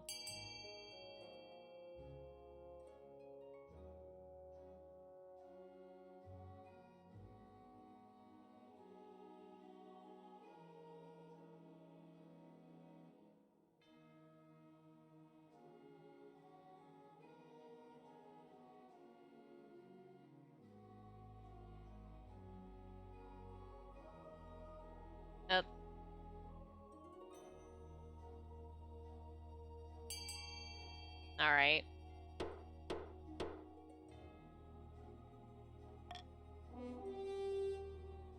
Troublemakers are fired. New servants from the coast. The patricians welcome the extra cash for the use of their peasants. But meanwhile, more and more southern servants discard their possessions and to follow Ortega's teaching. And that's the season. Where's my baby? Alright.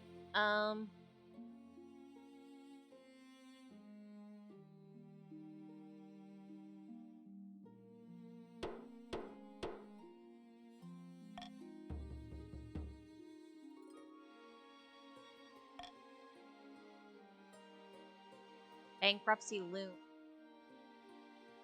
But no baby. I need to see what baby Quintus is. The treasury is almost empty, Your Highness. What should we do? Apart from raising taxes, we have precious few options. You could get a bank loan or sell off the crown jewels, or perhaps crack open some of your predecessors' tombs. Most were buried with piles of gold, or so I've heard.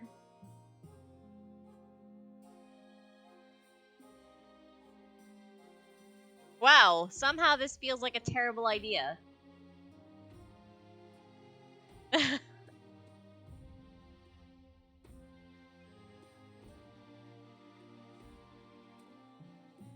um...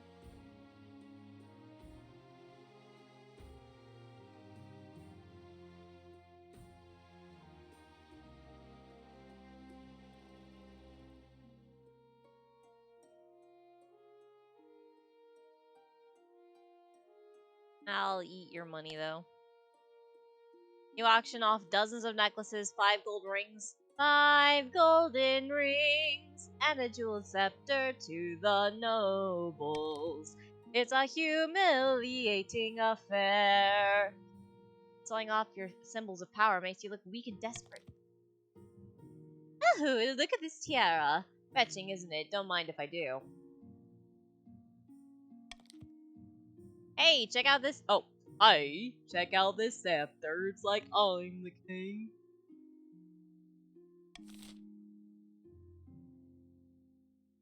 yep, sorry.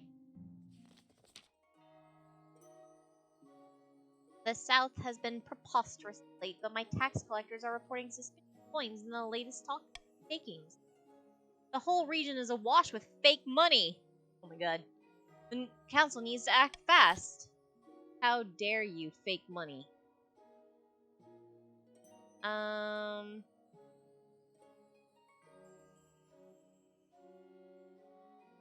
Yeah, that's the 1,000 off of the treasury that I just got. I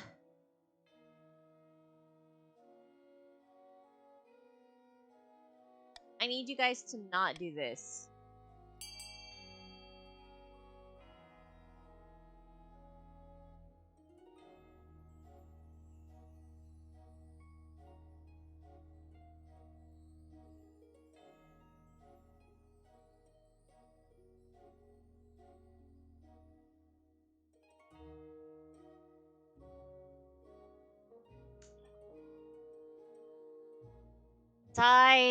Only someone RCTM the 4th is voting the way I want you to.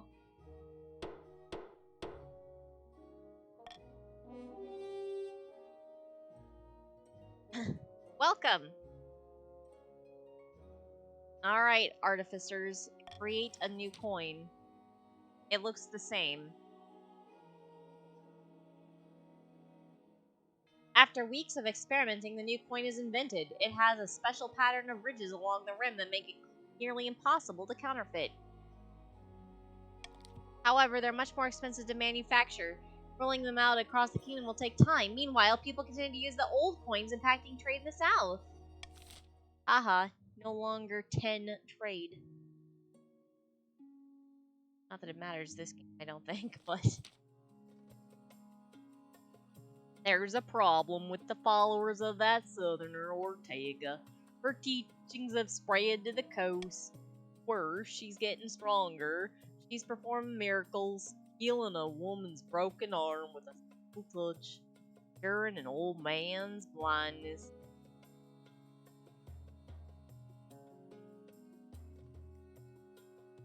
You're right, it does kind of look like got something going on there with the face. All over the coast, the citizens are throwing away their goods and cursing the patricians for their greed. They're clashing with priests, even starting brawls in the streets. Every day we lose more workers to this cult.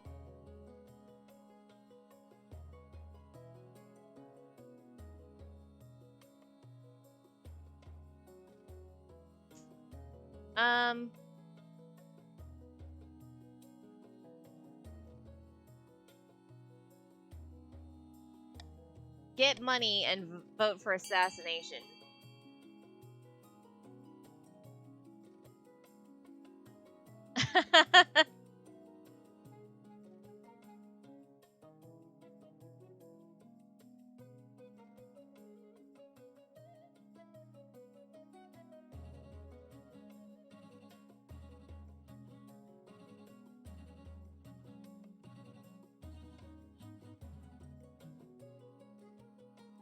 We gotta kill Jesus. Lady Jesus needs to die. Alright.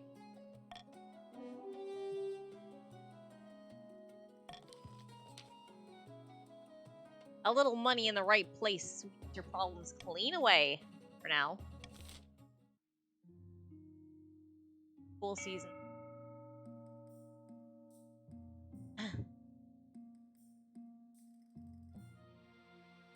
By the way, here's what you're trying to do.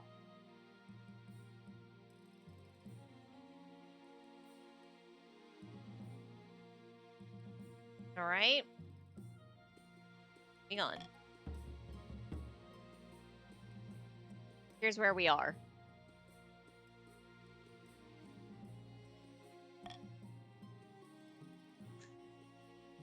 Okay.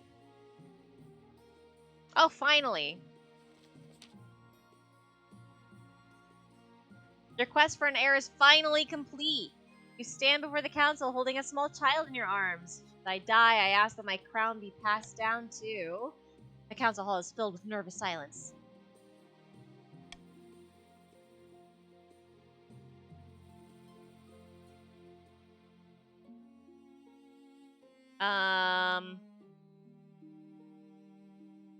This time we had a guy with a, like, very magnificent beard, so let's go with the daughter. Assembled nobles break out into polite applause. By designating an heir, you've cemented the stability of the kingdom. So, King Quintus and his king, Quintus, had a baby girl. Your Highness, may I be the first to congratulate you on the birth of your daughter. What is her name? Quintus the Second. God damn it. Thank Morgana, your majesty. I'm sure little Quintus the Second will grow up to be a chip off the old block. I need a fourth one so that the Quint is there. Congratulations on finding an heir. Now you need to fulfill your ambition to win the game. Spy Master cometh. Oh my god, the comet is back. A blood-red comet was spotted in the night sky over the coast, Your August Majesty. The workers are claiming it's a terrible omen. Tom Book are on the verge of panic. Is there anything I can do? Well...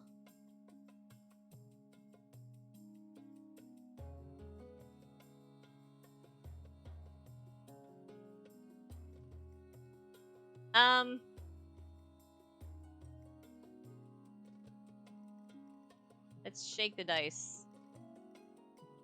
Shockingly, it failed. Peasants don't believe me. Shocking. Shocking! Panic, riots, soothsayers, doom. So it was apparently a different comet, and all the shit happened again. Theories? Followers. Your Holiness! That troublesome philosopher Ortega is gone, but her followers are marching our estates, demanding justice. It's the same in the coast. Oh. Same in the coast. They're making her into a martyr. Well. Oh my god. I cannot do this one. Sorry. I'm too poor. Means I couldn't just force you to do something if I wanted.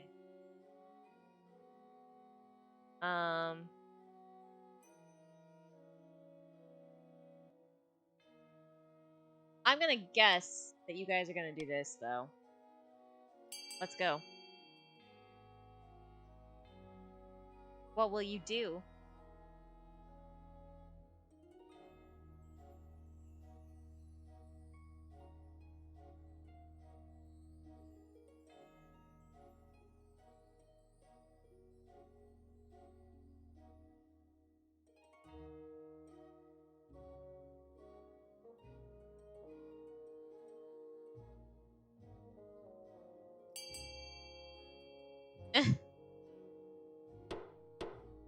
Haha.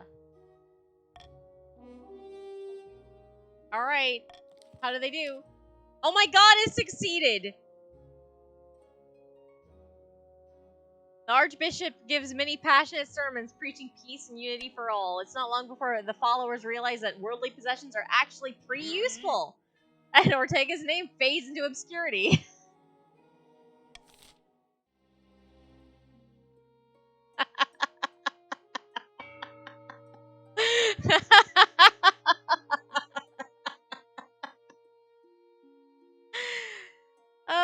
Okay. I think I know what I want, but I won't say anything this time.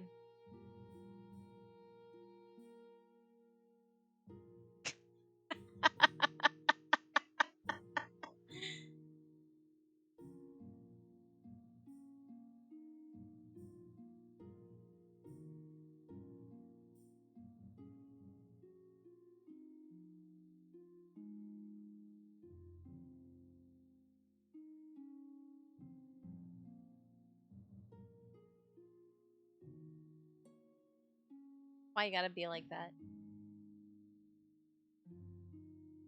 Very rude.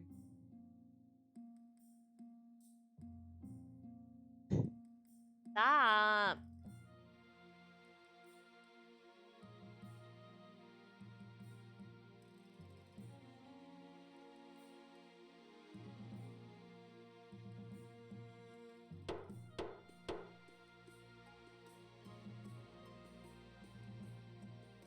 Okay. Yeah, this is not great. Okay.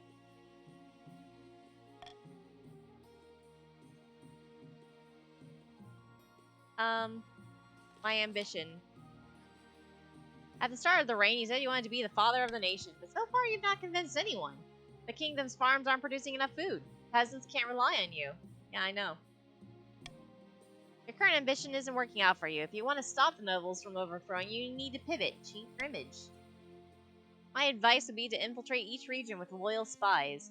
Defeat their schemes and with schemes of your own, but your other advisors have other ideas. We should crush these disloyal nobles, smash their armies, and force them to submit. Your Majesty, if you helped us spread the zeal of the Ninth God, the Church will lend our full support. With the backing of the Church, the nobles wouldn't dare move against you. Don't listen to the rest of these fools. Have you heard of the Scepter of Sages? It's a lost artifact forged by Queen Alma the Wise. There's a legend that any king who recovers it will rule over a golden age.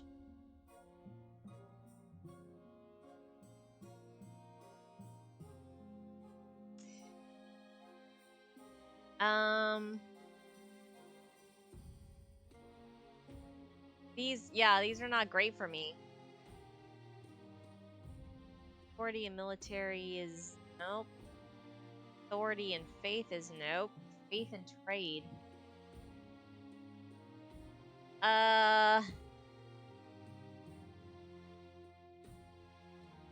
Spy network, I guess. A wise decision, Your Majesty. I'll begin recruiting spies. We'll send them across the kingdom in the guise of traveling bards. But this requires a fine touch. Your priority is to raise the kingdom's stability and overall trade as much as you can. And of course, there can't be open rebellion among the nobles. Okay. Clairvoyant. Your Highness, Your Majesty. Chief Descendants Band 343 has been having prophetic dream. It is true.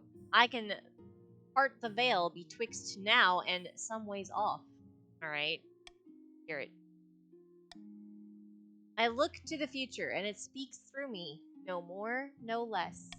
For one thing, Chief Someone RCTM the 4th should beware of onion soup. And the color yellow will bring bad fortune to Grandee Jodson PL. But that's my favorite color!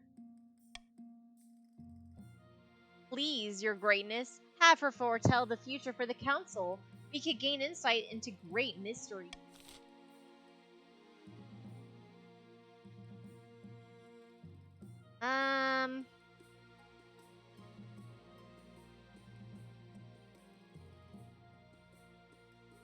Okay, get money and try it out. I want to see where it goes. Let's get our tarot reading.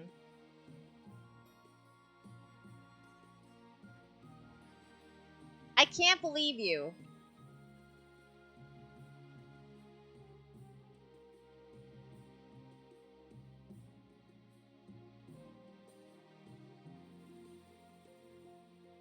Why?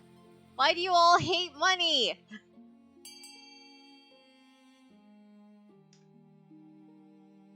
It.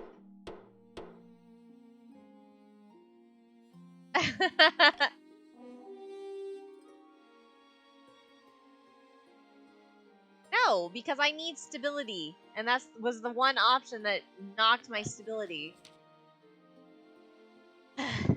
Wonderful news, Your Greatness. I'm sure she will not disappoint. Fair enough. They have a canny sense of what's best for the North. While the other nobles start to mutter, this unseen no more than a disguise for giving out special treatment. Can the king really be trusted? Thank you. I do need some water. That was one. That was two. Can the king really be trusted with this charlatan constantly whispering in his ear?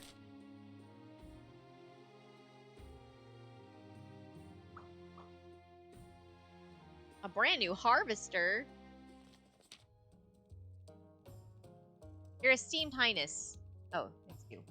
Your esteemed highness. Scholars and great thinkers in the north have invented a new farming implement. Some kind of horse-drawn machine that automatically reaps and threshes grain. They call it a wheat eater, and it's revolutionizing agriculture. Oh, sure. Now the agriculture's going up. Crap. It would be a great use to us on the coast. Our farms are struggling to keep up with demand, you know. We'll not share the designs with the likes of you, coastal leech. Our people worked hard on that machine. We deserve to reap its rewards, not you.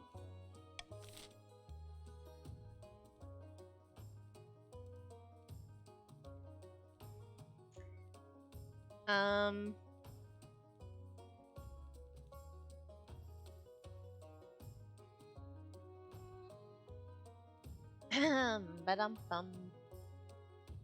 Bum-ba-dum-ba-dum. Bum-ba-dum-ba-dum. I'm gonna say that everybody's gonna do the right thing.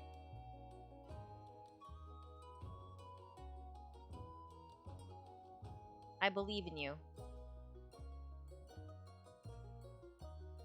Do what's right for our kingdom.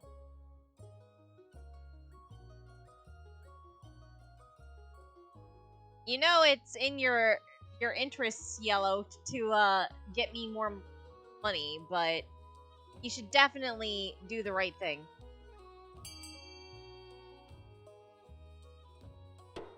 The right thing has been done.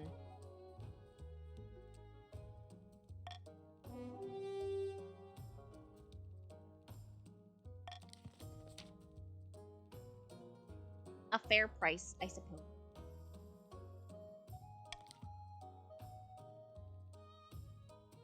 Rewarded for their ingenuity, the chiefs are satisfied, as is everyone else who produced brand new meat eaters for their farms at lightning speed.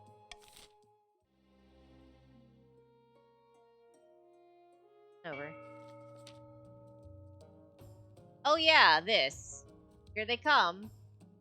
Unbeknownst to the rest of the kingdom, the great battle is just taking place in the frozen waves. Chief someone RCT the fourth staggers home with his clan hall where Laya is waiting. It is done. The ice giants have been defeated at a great cost. Hold the horn of Oddheld.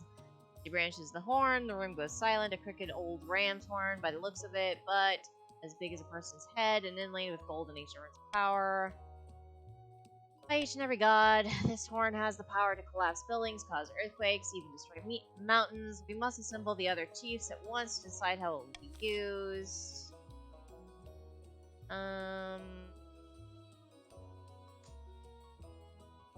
That's cool.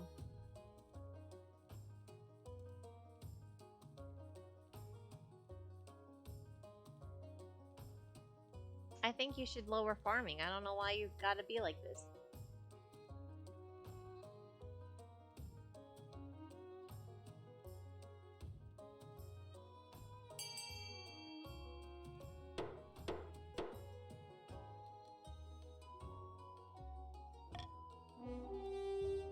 Fine. Why you gotta break down my castle?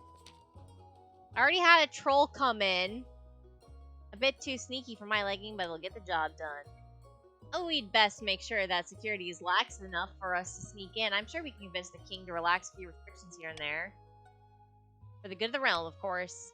The final stage of their scheme, the chiefs must lower authority to 1 or less. I need more authority. I'm gonna tax the crap out of you. Also you. Not you.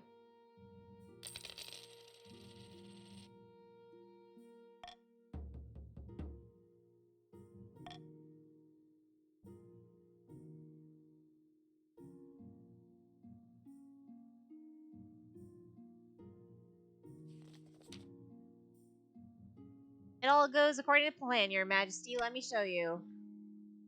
Fire Master takes you through a secret patches in your own private office. You emerge into a hidden chamber where a number of hooded figures are waiting. These are my agents. They can blend into a crowd as effortlessly as they can slip a knife between the traitor's ribs. I'm going to be sure of their loyalty. I've been very careful in my selection. You can rely on these agents. Then they will infiltrate the courts of all the nobles on your council disguised as traveling bards. One of the spies tosses aside her cloak, revealing a lute and the colorful costume of a troubadour. With charm and flattery, they'll worm their way into your nobles' hearts and minds. Then we will have a spy network the likes of which the world has never seen. I hope to even make the Gaunt of Tavalent look like rank amateurs. Put a stop to their foolish schemes, and it will keep the kingdom stable for the rest of your reign. A little blackmail is a small price to pay. A week passes before you hear more news. Your spy master arrives in your office with a tiny scroll, small as a cherry stem, clutched between hands. This is a message from one of our agents in the field. Your Majesty, I sent her to Chief Sweet Green Mango's clan hall, disguised as a skald with bagpipes at her back. Open. Of course. Ah! Spy Master studies the scroll for a moment, then sighs and holds it over a candle flame that vanishes in a puff of cinder. She was turned away at the gate. There's no money for entertainers at the moment, little reason to celebrate with song and dance. I suspect it's Same story all over the kingdom. Try again in a few months. Improve your chances of victory, stability in trade. I.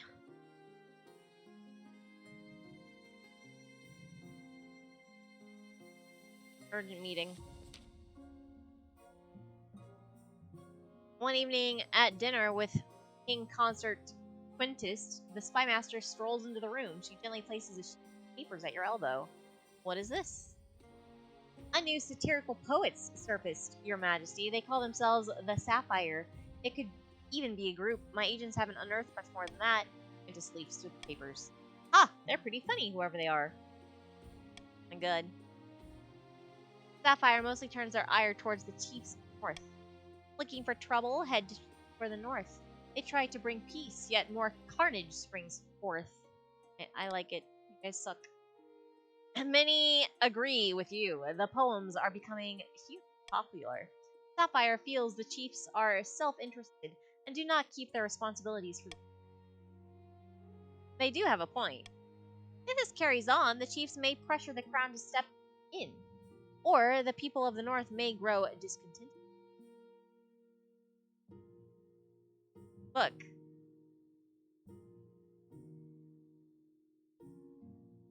I wouldn't be like this if you weren't trying to destroy my castle. It's true. I like it. Master arches an eyebrow, and she bows, leaving you and Quintus to your dinner. About face. About face. Your Majesty, the new anti-counterfeiting coins are almost ready to roll out in the south. We have an issue, however. The common folk now associate your face with the old, valueless coins. Perhaps you would replace your image with something else? Ah, we must. Sorry, Your Majesty, but it's for the best. Not to worry, Your Highness. I know who could shoulder this burden. Why don't you put Zenoviva's face on the coin? I know you have your differences, but Zenoviva is a notable public figure in the South.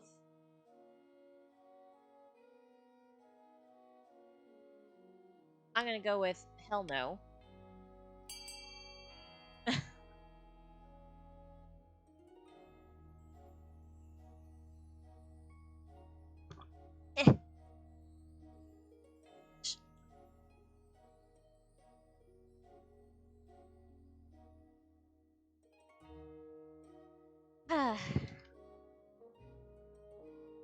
Look.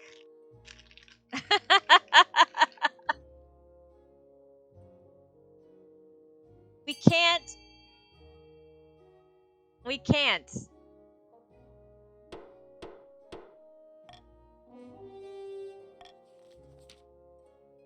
Oh, my face? Your Majesty, I don't know what to say. This has always been a dream of mine.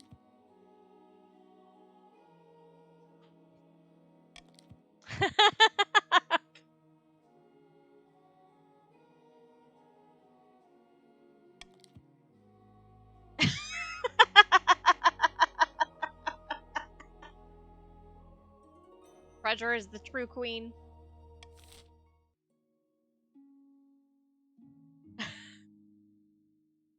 You're right, I didn't think this through at all.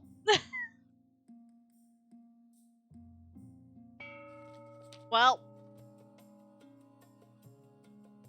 citizens are gathered in the empty council hall late at night.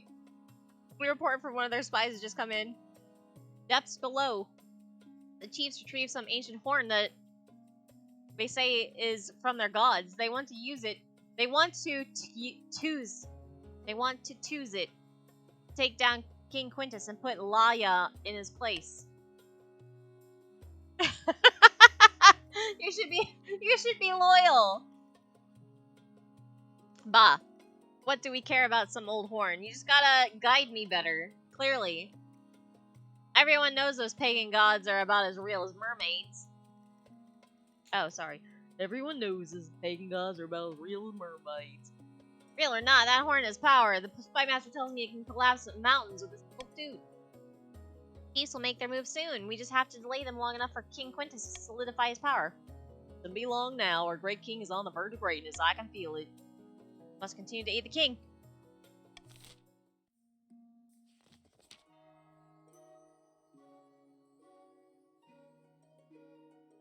back in the southern hills. Ancient pilgrimage site is once again awash with devotees. None of them are here to pray, however. The peasants are getting rowdy, and it's all thanks to us. Now that they know how much wealth the king is hiding, they're itching to get rid of him. Careful, we don't get them too riled up, mind you, or they'll start asking questions about our wealth as well. Now it's time to incite some real chaos. Show them that King Quintus is not only greedy, but incompetent too. For the next stage, you gotta do some more stuff. Uh-huh.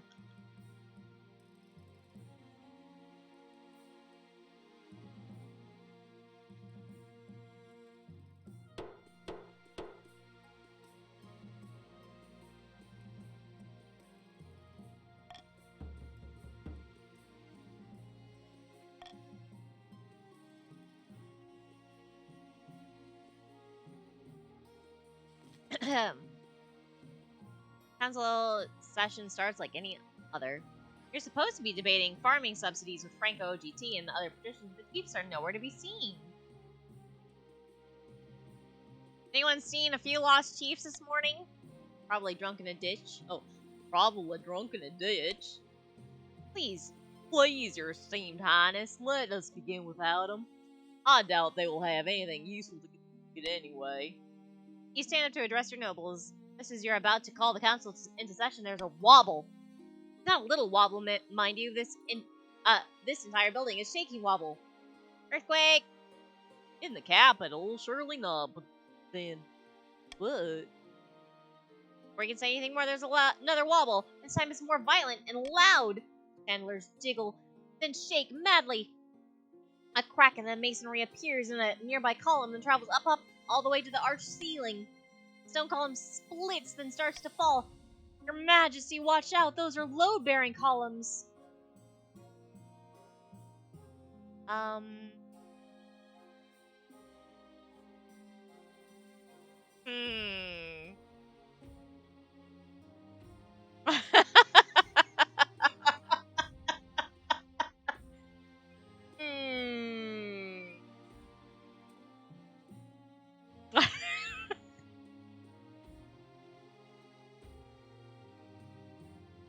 Yeah.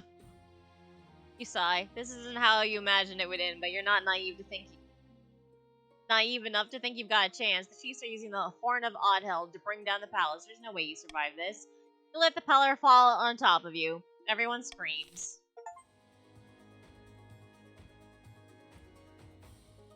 Chiefs are victorious. King Quintus's dramatic demise passed into northern legend. Whenever a tyrant rises in the capital, the chiefs smirk and pray to Oddheld. Unable to keep their puppet on the throne, the patricians were forced to retreat to their opium dens and brood. Oh yeah, I forgot you guys were full of drugs. It wouldn't be long before a new claimant would arise in the coast, and when they did, the patricians would be ready.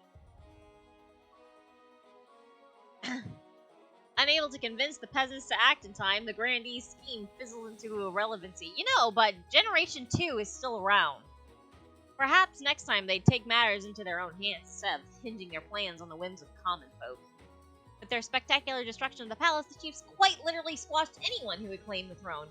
Anyone except, of course, Alaya, who was crowned atop a heap of rubble the very next day, but their reign is a story for another time. King Quintus the Farmer. Rip.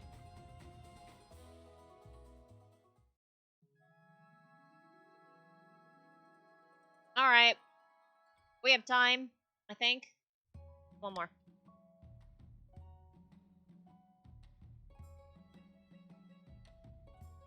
Monarch Alaya.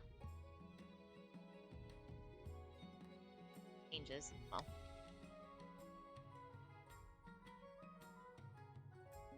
Hydrate. Doing it.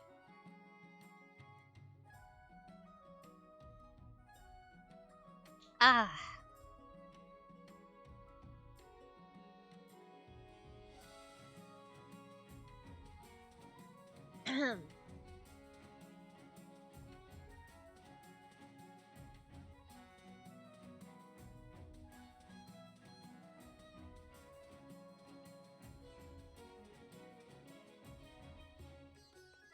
Not allowed, apparently. I think because you were a northerner last time?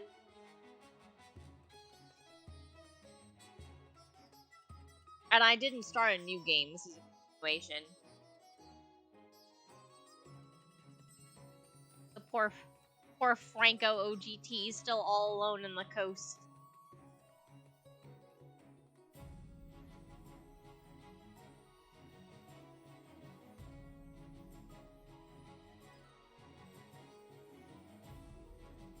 Alright. Yep. Because I didn't start a new one. I like the Starlight Dynasty, I guess. You're just kind of stuck. Alright. Go.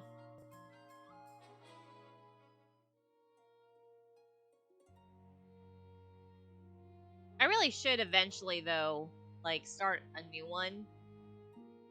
So that these values get reset. Something more doable. Alright. Dynasty event. A pile of rubble. Your Majesty, you don't exactly have a palace anymore. You do, however, have lots of debris and on some spectacularly valuable real estate. Yeah, and who? Oh, yeah, and whose fault is that? You pagan sheep, silly horn. Let's not sling blame. We just need to plan how we can rebuild. Okay. How shall we rebuild? um.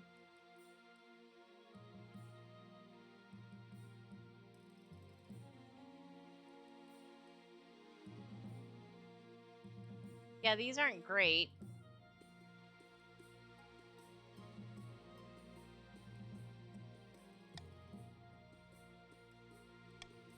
Let's make a cheap castle.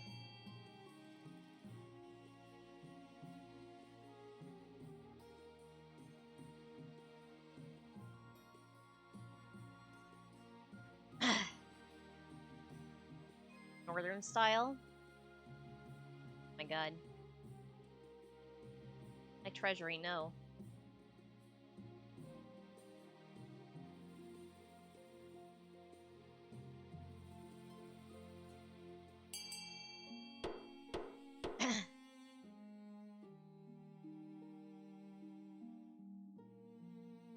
I gotta be honest. I kind of want a longhouse.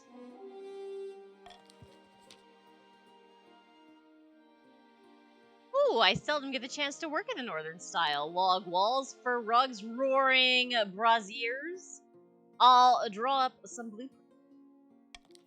Right? I don't need money. I can just tax you guys. Rapid work begins on the new palace. As the longhouse takes shape, a wave of dread passes through the... Feels like an enemy occupation.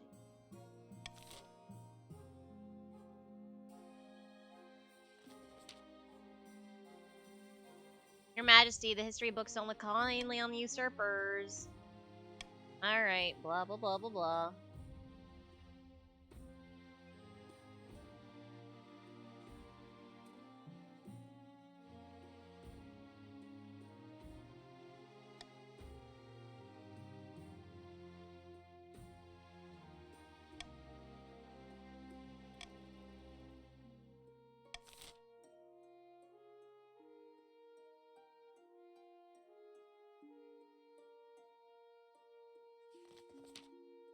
Here we go. Your Majesty, you may have won the throne from King Quintus and King Consort Quintus and Quintus II, but you still must answer to the council. As is tradition, they will decide what happens at your coronation. Waterproof robes. Yep. Nobles. Go.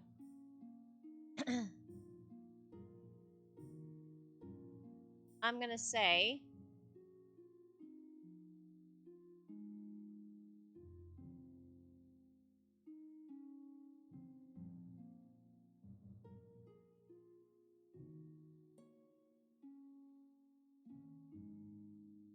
No. Blood oaths.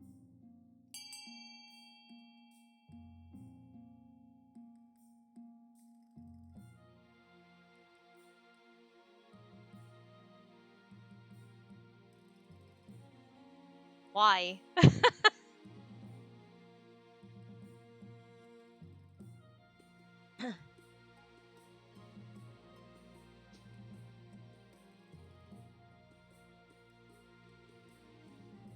Ba-dum bum bum. Ba-dum bum bum. Ba-dum bum bum. Ba-dum ba ba. Ba-dum ba ba. You wanted the blood oath, I see.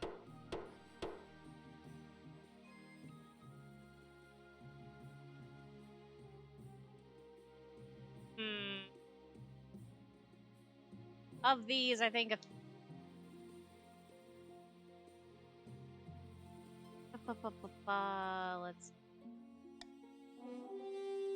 go with the water. It is decided the monarch will be thrown into the water. So it begins. Nobles pick you up, carry you to the Treadwater River, and throw you in with a climb back up the bank, soaking wet. The counselor steps forward and places a crown on your head. They're giggling at you. They're like, hee hee hee hee. Over. Time for you to choose your things.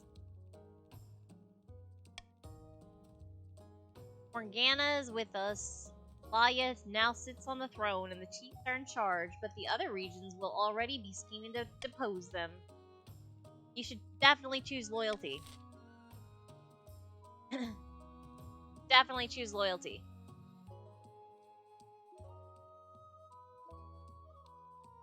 Definitely. Absolutely. Be a loyalist. I will not sabotage myself. I won't. I don't know what you're talking about. I wouldn't do such a thing. What are you talking about? Alright. We're a team now. I'm Team North. Team Pagan. So that settles it. Long live the monarch. May they bring glory to Morgana. But we can always change our minds. If Laya ever gets out of line, we can take up arms and get rid of them the old-fashioned way. Alright. Let's do this. You want trade. Trade is what you want.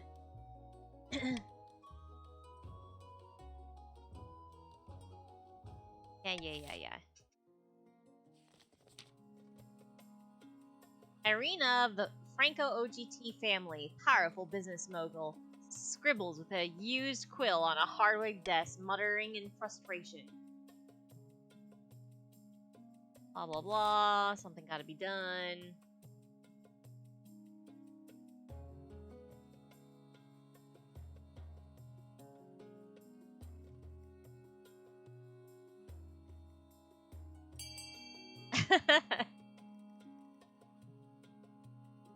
Sorcery.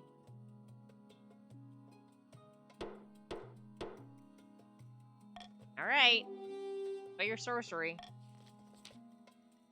Gonna make a bargain with a wizard that definitely will go correctly and not turn you into a skeleton.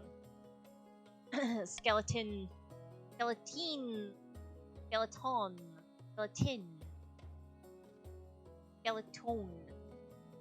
Ah, there you go. I like that one. Skeleton. The tone of skeleton. Balthazar. That's a good name.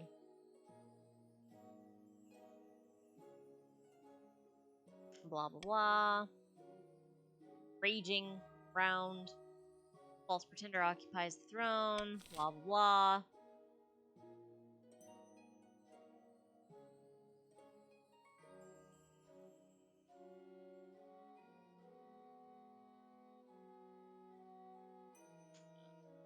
In what way do you want to lower or raise stability?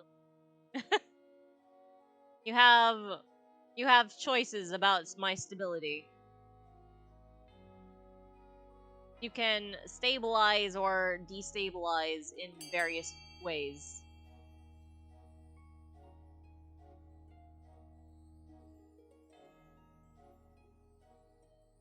All right, I guess that's the way.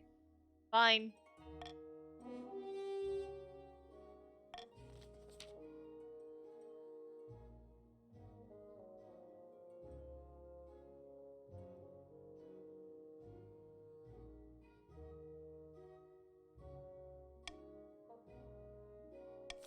Okay.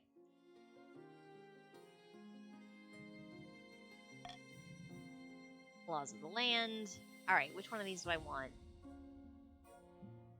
Vote for their least favorite option. One with the least votes passes. Gosh.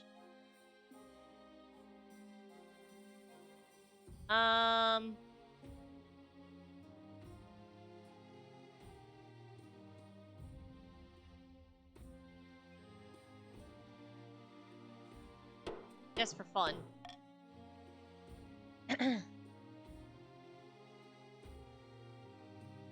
Alright, let's see our honor guard. One evening, you're sitting up in bed, reading some paperwork when a filth-encrusted peasant wanders into your bedchamber, bold as brass. Hello, your majesty. I finally found you. This bloody place is a maze. Mind if I take a seat for you? Oh, me name's Ralph, your Madge. Pleased to meet you. Listen, I've got a bloody great idea for you. What if gangrene could be cured with moldy bread? I haven't tried it yet, but I've got a good feeling. Before Ralph can explain further, your marshal bursts into the bedchamber, sword drawn. Majesty, I'm sorry I didn't come sooner. I have no idea where the palace watch are. Do you want me to kill this intruder?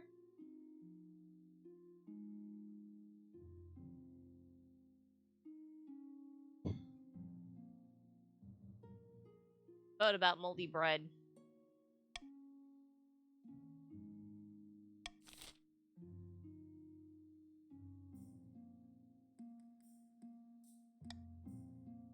Enjoy.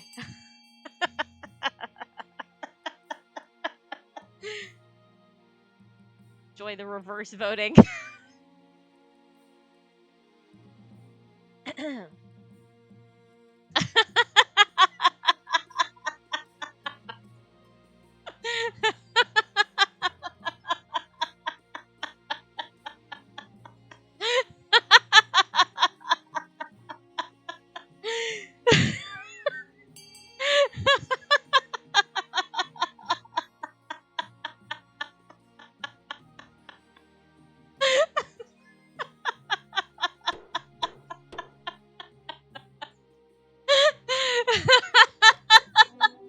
Darn it.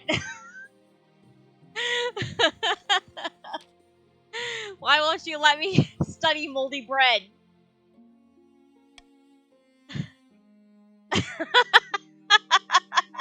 Your Majesty, if that peasant had been a maniac with a crossbow, I dread to think what could have happened.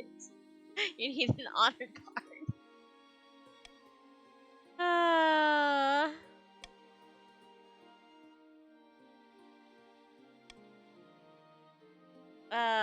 Alright, tell me about your northern warriors.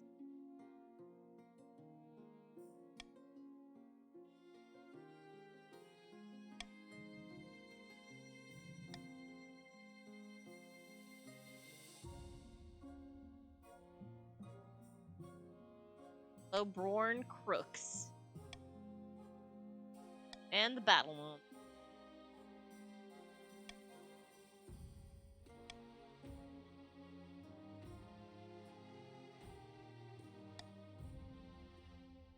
And Tatterlands. The battle-bitten brethren. Bodyguards for hire.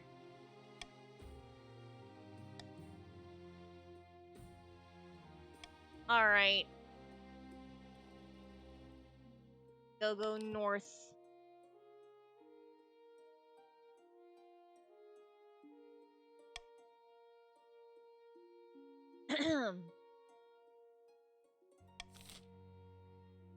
Oh, my courtiers has fainted. I hope you're happy. Invitation. Your Majesty, this year we will be holding the Winter Feast in my clan hall. It would be an honor if you could attend. What is that? 10 days of drinking, eating, fighting, competing, drinking, singing, stamping, drinking, and drinking, Your Majesty. Uh-huh. All will take place at the coldest time of the year as the snows bury us, but you won't need to wrap up warm. That's what the whiskey is for. Sure, let's go get drunk. Ha! Looking forward to having you back in the north where you belong. My god.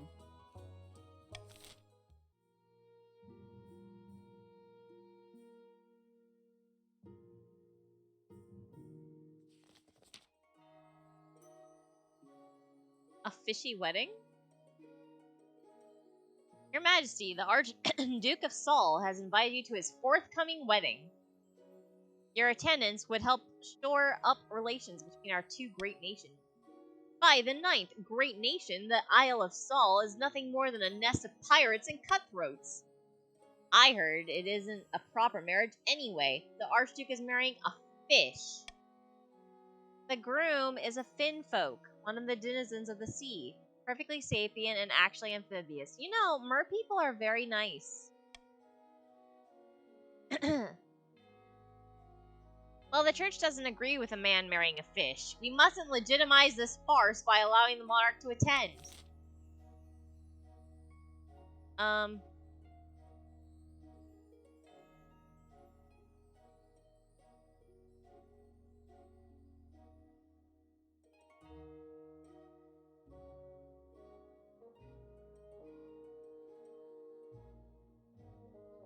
I'm sorry, you guys. I'm going. Or, I'm not going. There is no halfway. We must either go or not go.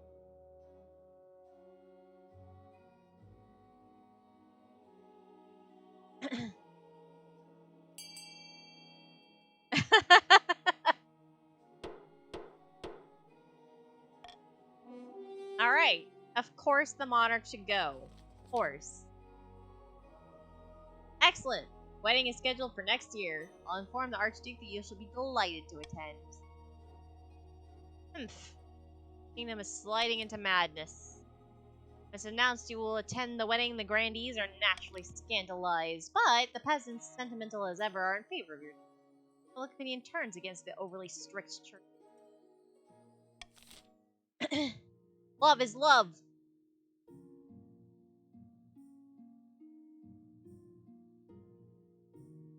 Season over.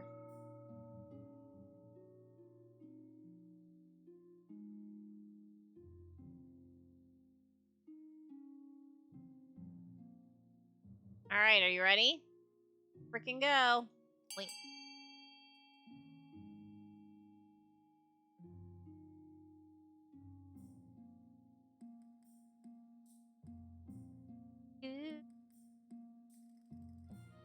Down, down. Dun, dun, dun, dun. Dun, dun, dun, dun.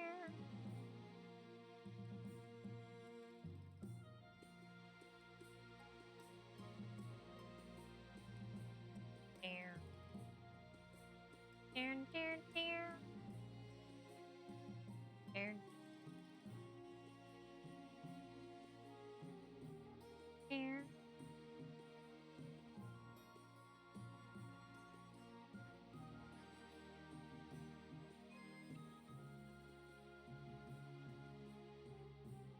Dun, dun.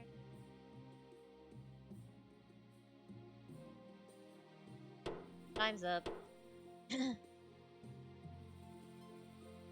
Alright. Trade up. Ability down. Spot of heresy. Finding a spouse. An island rises. Alright, let's get a spouse first. Your Majesty, it's important you find a spouse sooner rather than later. Whatever. Alright, the chiefs. Right? Right? Right? Let's find out about the island. Your Highness, Your Majesty, something most strange has occurred in the Ghost Sea. A new island has risen halfway between our shores and the Isle of Saul. The Finfolk raised it from the depths using their weird ocean magic. It's true, your majesty. The Finfolk raised the island to celebrate the marriage of their prince to the Archduke of Saul. They will gift it to him on the day of the ceremony. Okay, what's the problem? This is terrible news. That island is of immense strategic importance. We can't let it fall into Salish hands. Well, we can't resync it, because I'm too poor. Sorry.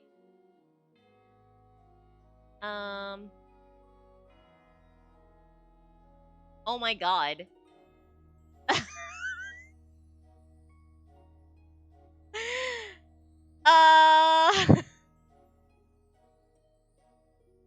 I'm gonna say that, I don't want things to go like normal. Please choose wisely. Please choose wisely. Please choose wisely.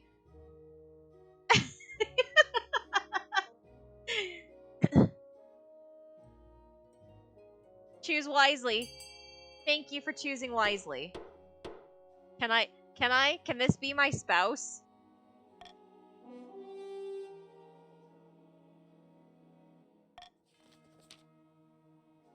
Capital idea. Okay, I have always found the Finfolk appealing.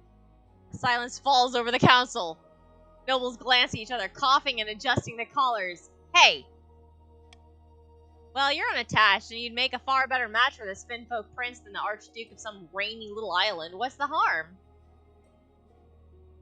Very well, I'll seduce this sexy, sexy fish man. We all admire your sacrifice, your majesty. Preparations begin for your clandestine visit to one of the Finfolk's undersea villages. Your counselor has heard of magic reeds that allow the bearer to breathe underwater, but such a thing will take weeks to track down. At least that gives you time to prepare for your underwater visit and to buy some waterproof roses. Okay, I think we found my spouse, everybody.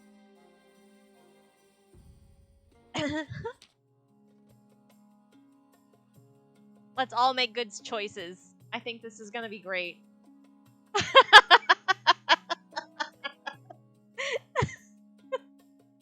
Your Serene Highness, I'm stunned, outraged, and incensed. I've been summoned to trial by the Inquisition on some nonsense fabricated charge. They're claiming I'm part of a cult because of the peculiar design of my crest, and how I have exactly 10 people at every meal, and the strange noises from hidden chambers. It's ridiculous. No one dares defend me on their own. They're too scared of the High Inquisitor. The trial is set, but the council must intervene, your August Majesty. Yeah, that's fair. Oh no. My water is empty. Pour the water. Drink the water. I mean, you're sounding pretty sus. Got another one. Ah, okay. Look. I think maybe we all believe in true love. And that's why we want to seduce somebody out of marriage. Into a different marriage. Though she remains silent, the council is keenly aware of the High Inquisitor's steely gaze from across the state chamber. Anyway.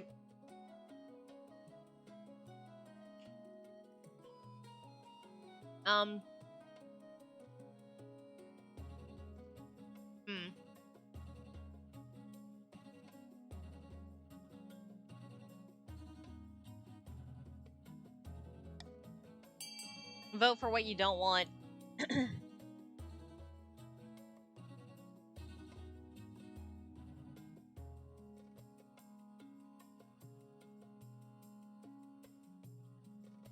Don't want it to be a gamble? Alright.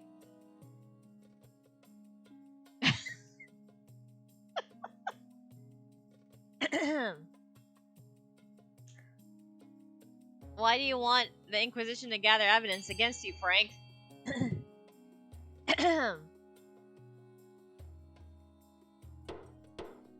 Voting tied at 1.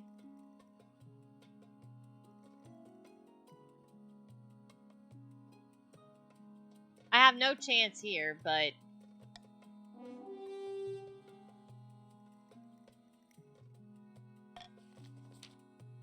You distribute a proclamation among the patricians asking for witness of Franco OGT innocent. Lord Patrician Maurice eventually comes forward, claiming to have known Franco OGT childhood and that his devotion to the Ninth God is second to none. The High Inquisitor finds little solid evidence that could work against such an enthusiastic testimony. Reluctantly, she drops the charges and pays compensation to Franco OGT, who sends you a small gift in thanks.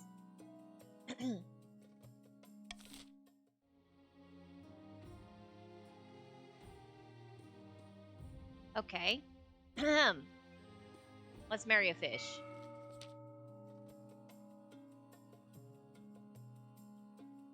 In the coast, Patrician OGT sits... Francus. Lord Patrician Franco OGT sits on a pier, watching the sharks swim lazy circles beneath his dangling feet. Uh-oh.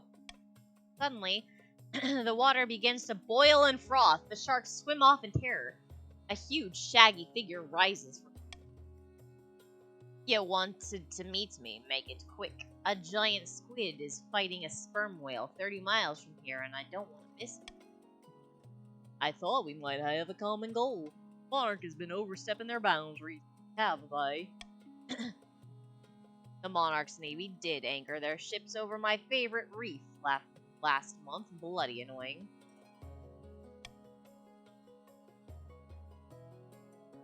Alright, I'll help you. But you better get rid of the beast. You say bees? Yes, on this plane they're simple insects, but in the apiary, the world of dreams and magic, they're powerful and intelligent. Call themselves the... They have an innate fondness for royalty and sometimes protect monarchs from magical interference, but they won't harm non-magical folk beyond the occasional king, so you deal with them. For the next stage of their scheme, patricians must lower all regions combined farming to 14 or less in 4 seasons. Hmm.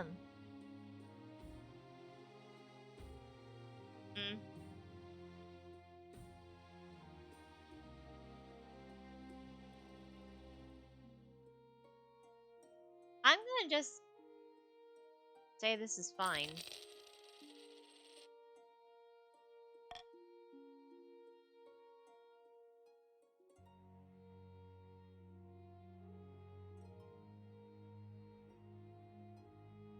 Okay. I've got my eligible options, the Winterfest, and then visiting the Finfolk. So I think we need to go visit the Finfolk first. The Finfolk send a stagecoach made from a giant clam pulled by seahorses. You equip your magic-breathing reef and hop inside. The clam carriage plunges back beneath the waves, and you are whisked down into murky depths. A few hours later, you arrive at an undersea citadel of kelp-woven huts. Their prince meets you at the grand table formed of knotted coral. Tiny Finfolk spawnlings swim around your legs as you sit. Greetings, Your Majesty. We are honored to have such a prestigious visitor. Wow, place is amazing. A whale passes overhead, momentarily dousing you in shadow. So you're here to discuss my betrothal to Archduke Shomo, and the island I'm giving him as a dowry.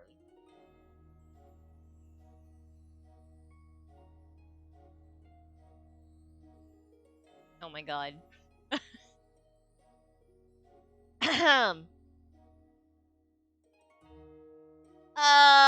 Okay. First of all,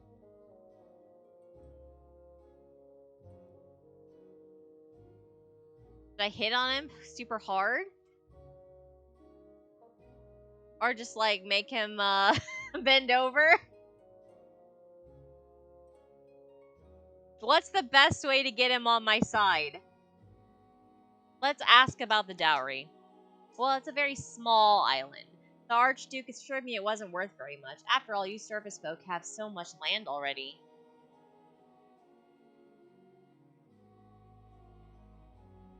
Um,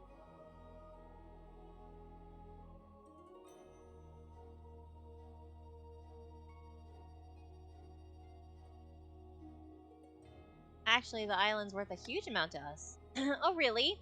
How interesting. The Archduke told me differently.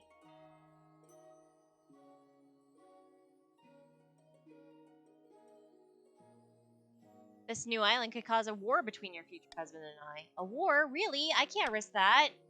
My betrothed has misled me about the importance of this island. Such deceit. He is not the man I thought him to be. I have to call off the wedding. Thank you for clarifying things for your majesty. Why should I go so soon?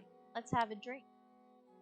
The Finfolk Prince offers you bitter seaweed beer, which you imbibe through a complex underwater drinking mechanism. For hours, you and he swap stories and commiserate over the hardships of royalty. As the night draws on, you find yourself and the prince growing closer and closer. A touch on the knee, a stroke of the gills. Could you take things further? Let's kiss. You spend a pleasurable night with the Finfolk Prince atop a bed of woven kelp. It'll be a night you remember for a long time, but it's over far too quickly. Get married. When you drop to one knee, the Finfolk Prince makes a startled noise that sounds like a frog throwing up a set of bagpipes. You you cannot be serious. This is so fast. You don't even know my name. What's your name? My name is Glorb. Problem solved.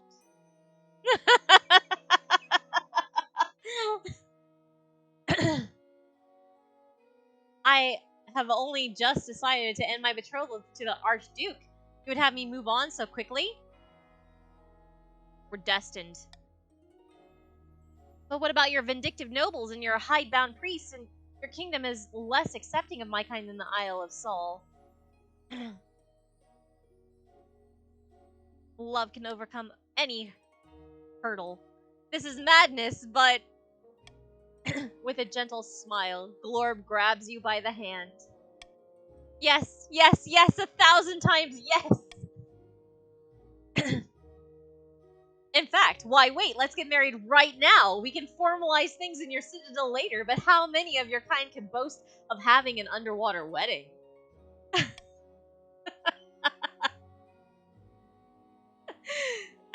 The prince rushes about the village, organizing an impromptu ceremony. Before you know it, you're swimming down the aisle, a manta ray draped around your shoulders like a cloak.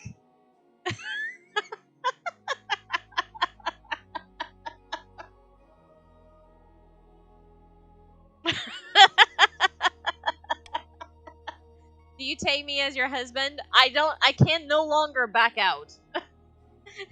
It is now committed. We are doing this now. I do. Glorb draws you into a passionate kiss. The watching villagers cheer, filling the choral church with bubbles. And so we are married in the eyes of the deep queen. I suppose we must journey to the surface and marry in the eyes of your ninth god as well. I am so looking forward to meeting your courtiers.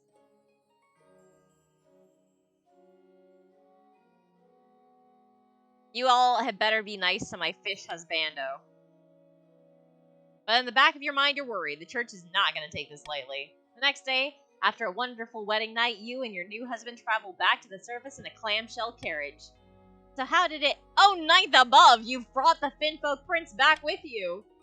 The Chancellor turns a faint shade of red at the sight of your handsome, glistening husband. Indeed, good Chancellor, we are married now. Ah, ahem, I see.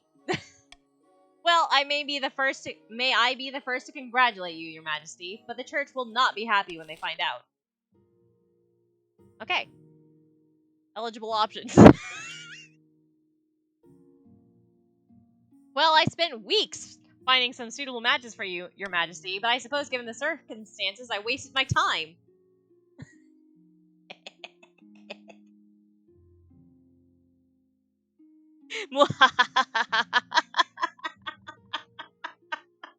Yeah, right? Like, screw those guys, honestly.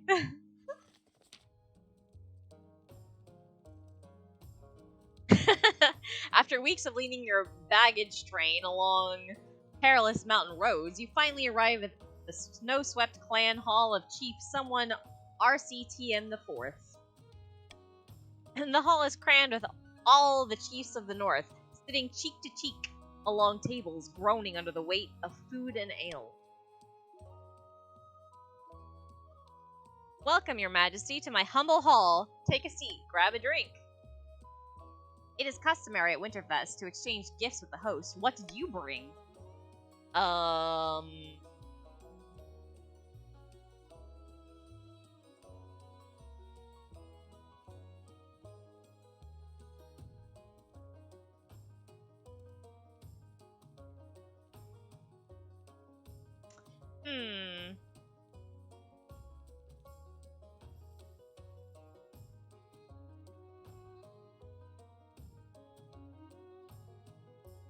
I do want to up trade.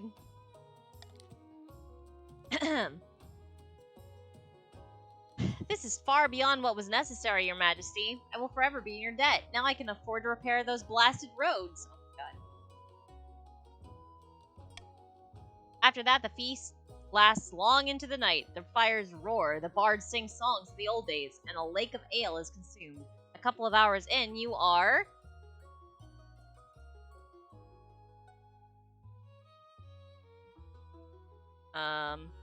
kinda merry.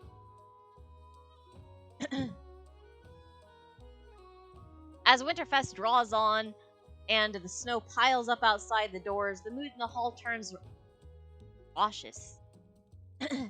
Your memory is blotchy, but you distinctly recall... singing, of course.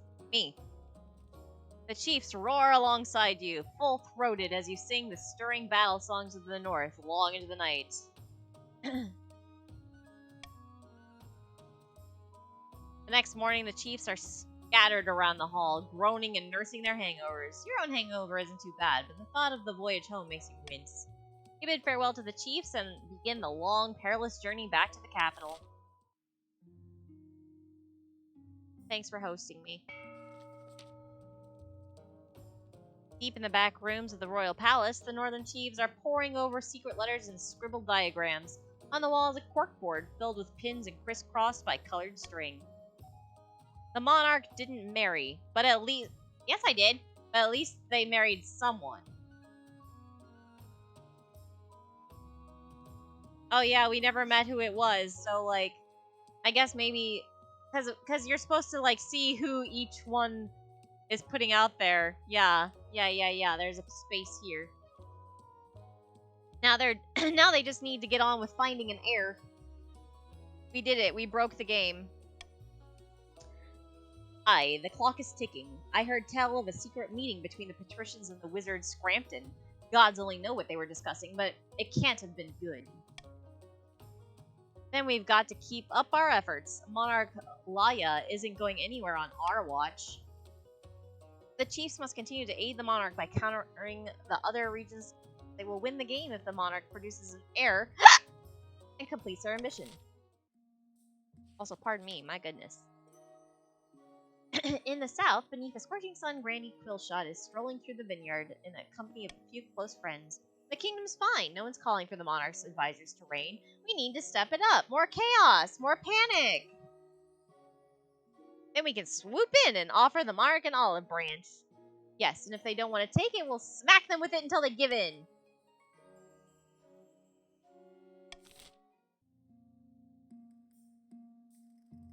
Okay.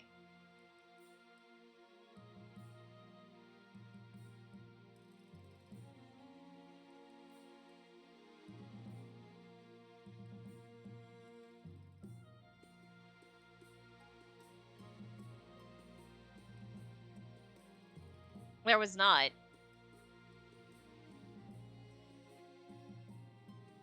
Now, it's kind of like how it went for us last time, though, with raising farming, which is not really doable.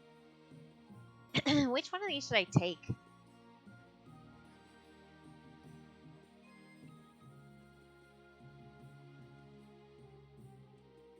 I think that one instead of that one.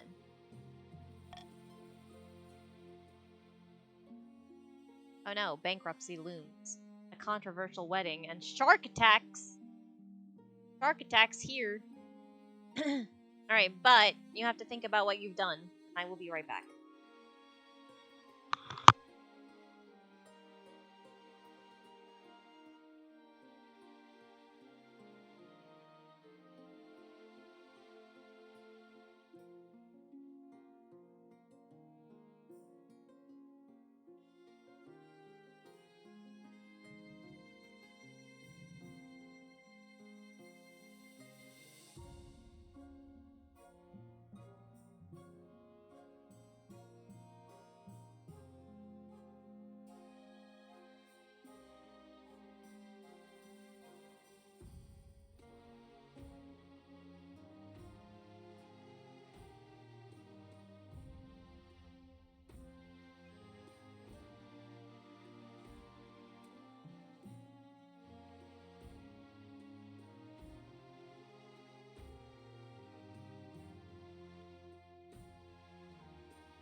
Dum dum dum dum dum dum.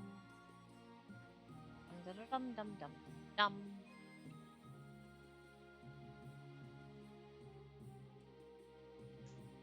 Alright. Ah! No more! I just had to get rid of it! Ah! Another one that I missed. Okay.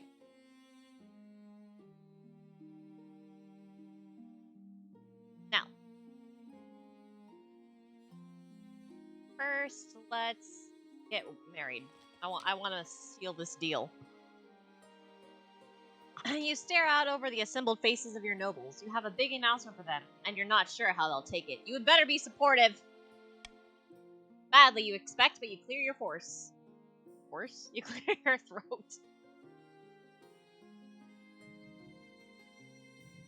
May I introduce you to your new king consort?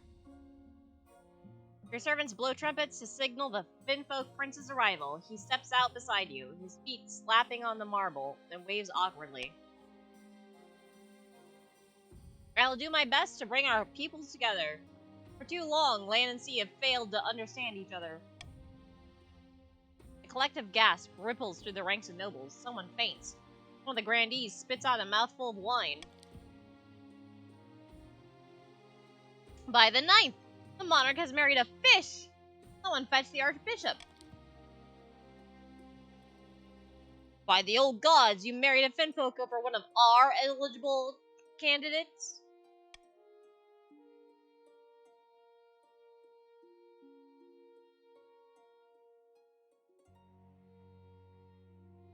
I'm hoping this marriage will herald a new era of tolerance.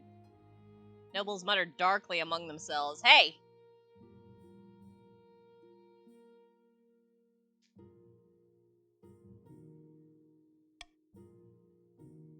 news of your Finfolk husband spreads like wildfire through the kingdom.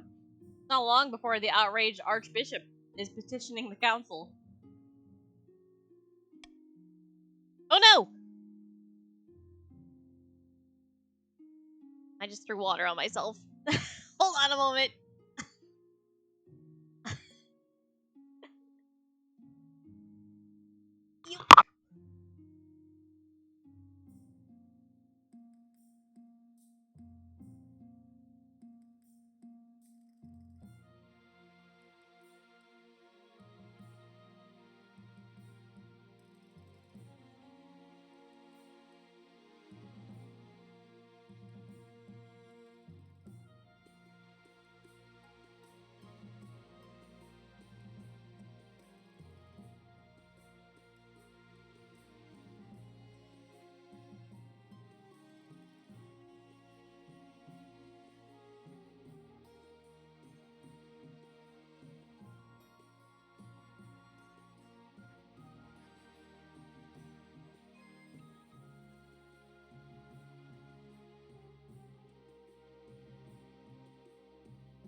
Okay, I threw water directly into my lap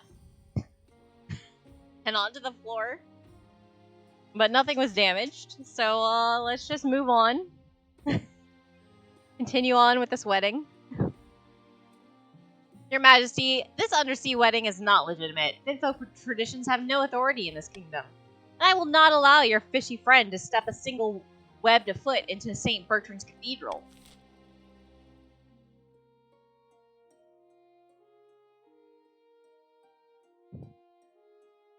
I was hydrating already. Oh, fine. Ugh.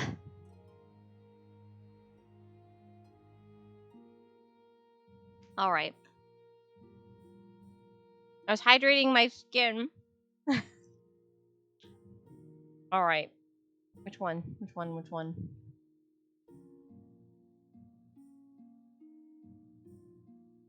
We did already get married. Wedding in the cathedral. Wedding in the secular venue. Here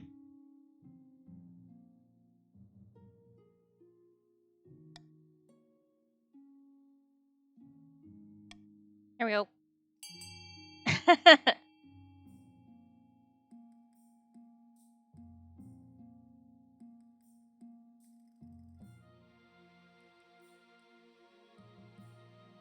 Look.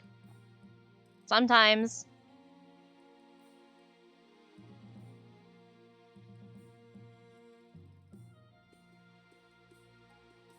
you just get so excited.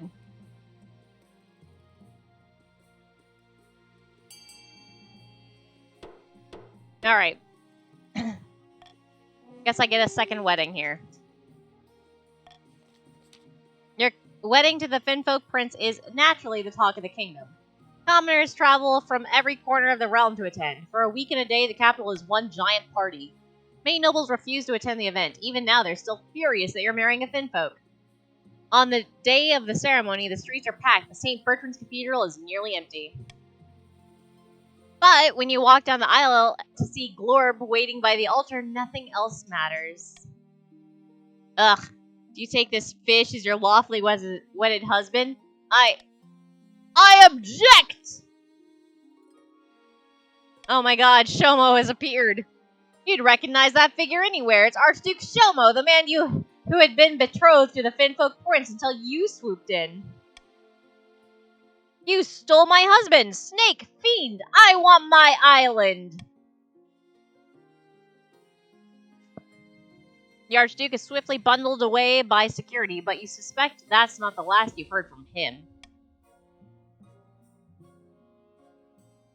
You turn your eyes back to the Archbishop, who is rolling his eyes.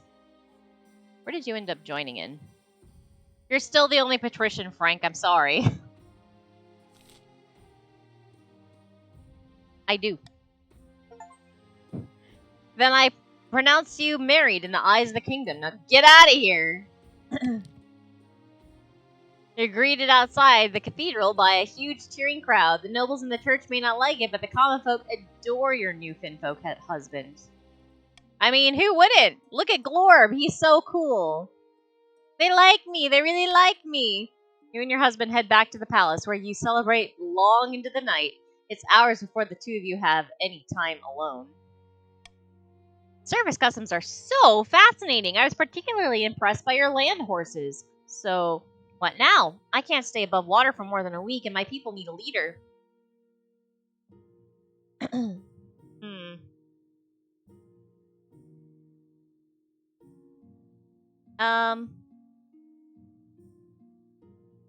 We'll work it out. Of course we will. Let's hope your nobles will get used to my presence.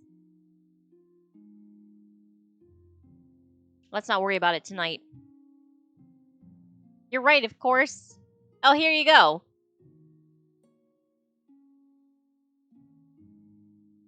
They're both the same thing, though.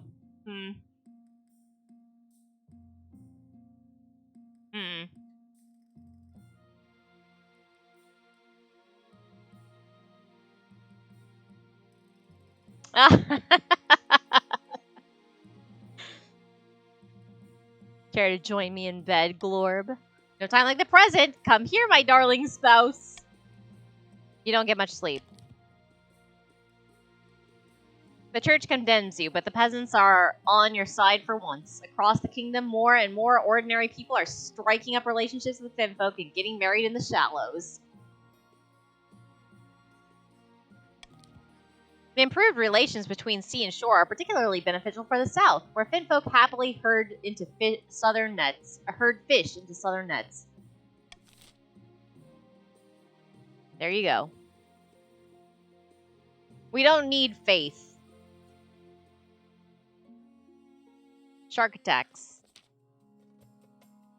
Upsetting news from the coast, Your Majesty. Several peasants have been killed by a shark.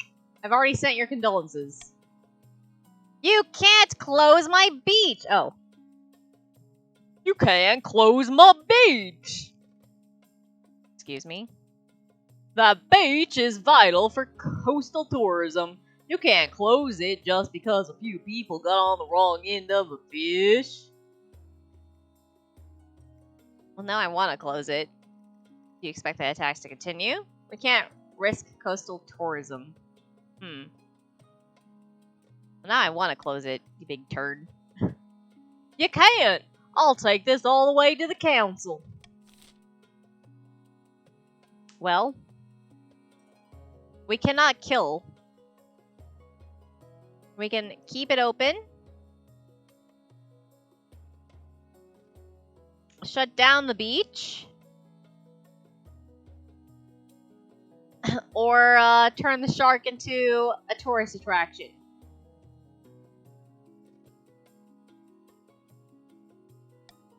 We're not going to shut down the beach.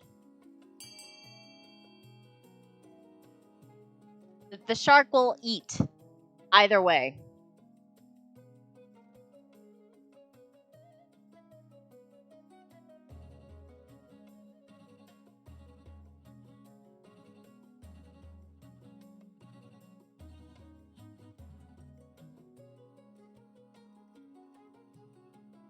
We're not gonna show off our fancy shark. Oh. Oh my. What shall we do?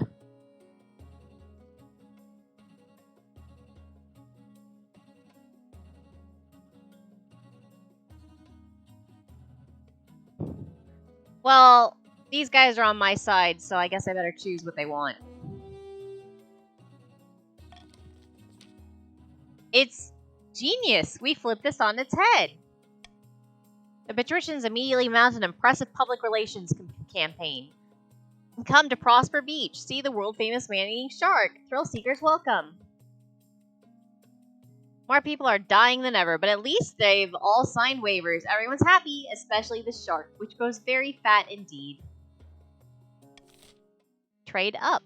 Yay. Bankruptcy. Oh no.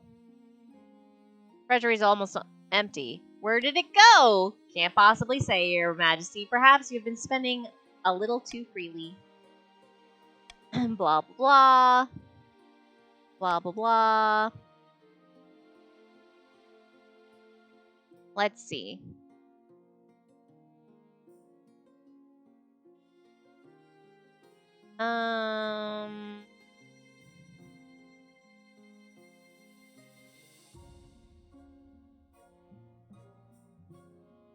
You know what? This is gonna go very poorly if I do this, though.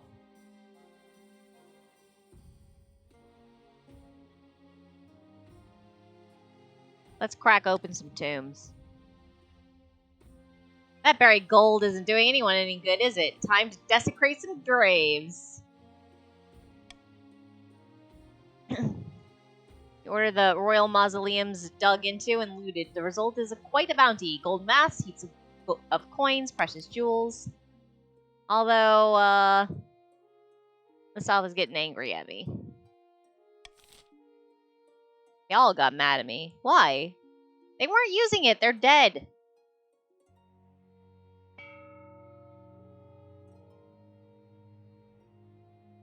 Oh no, we gotta have a fish baby.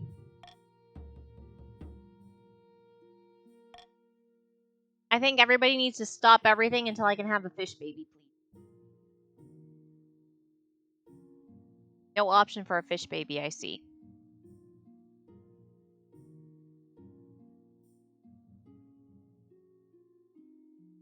Alright, let's go check this out. Here's the wheat eater again. We just talked about this.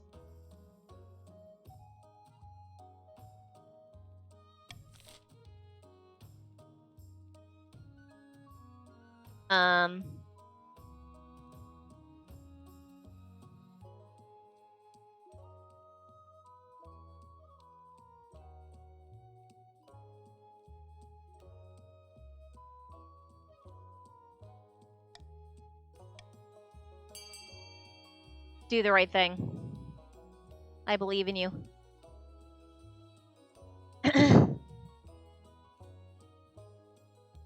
That's not the right thing. Why would you vote A? Stop it. And you, why are you voting A? What the heck?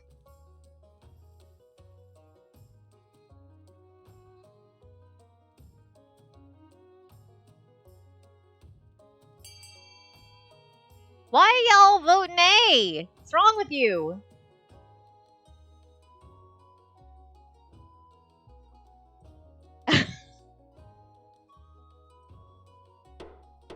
Ay, ay, ay.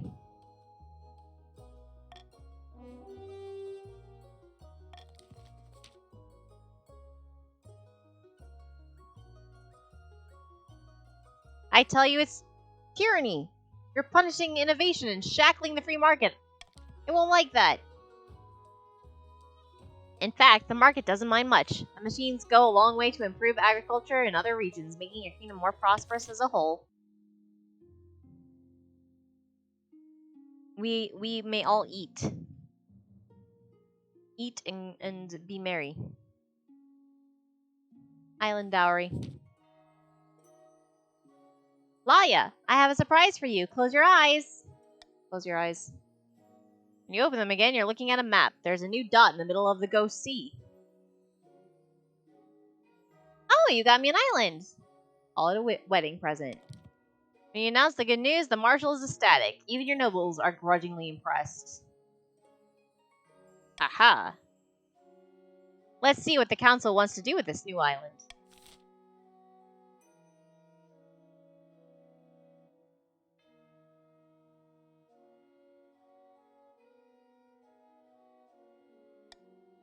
We're doing something.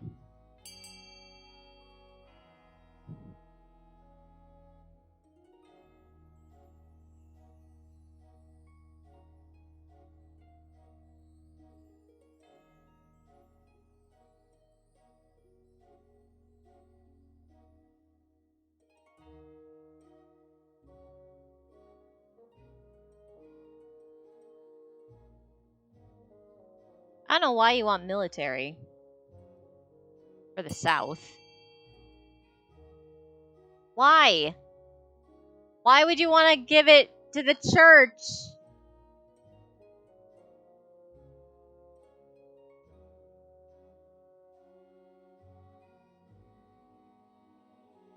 Trade is 10. They're close to rebelling. Sea is safe. That's fair.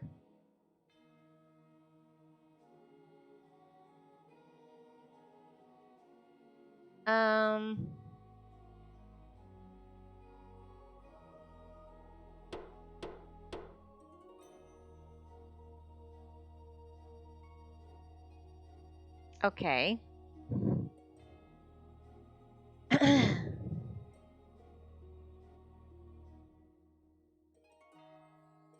Our trade is already at 10, right? I don't want them to have more military, really.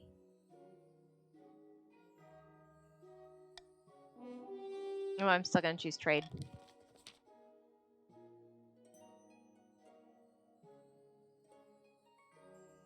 Yeah. Glad you like it. I would prefer a fish baby, but hey, whatever.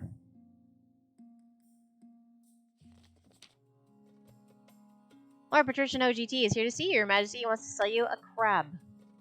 Of course he does. It's the latest trend along the coast, Your Majesty. The patricians have started keeping a species of jeweled crab as a fashionable pet. The creatures are so rare that one can now sell for as much as a mansion. Alright. What do you want?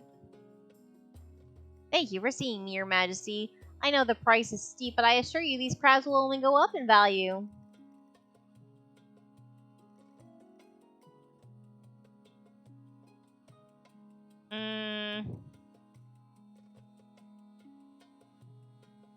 I'll buy your crabs.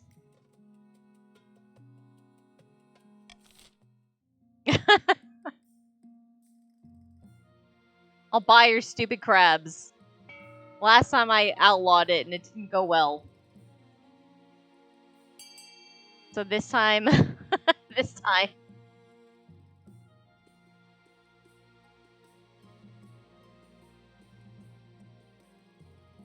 This time I will buy the stupid crabs. And it will go well. It'll be fine.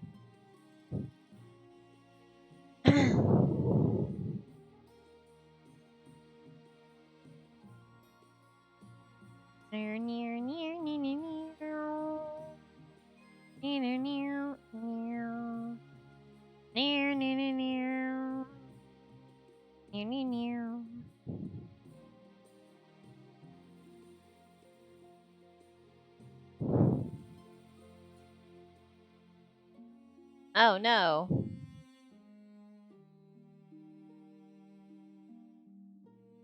Something happened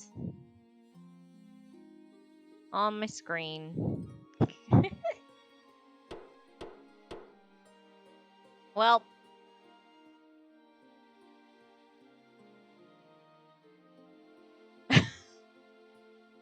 nice, I guess.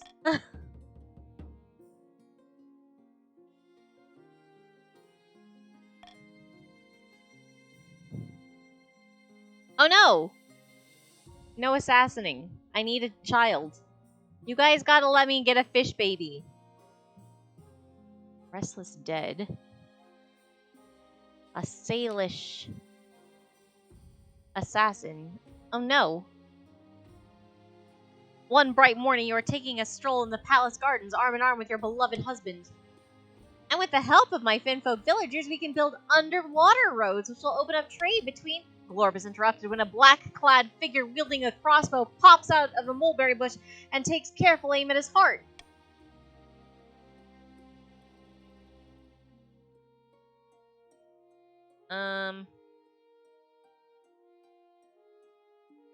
Yep.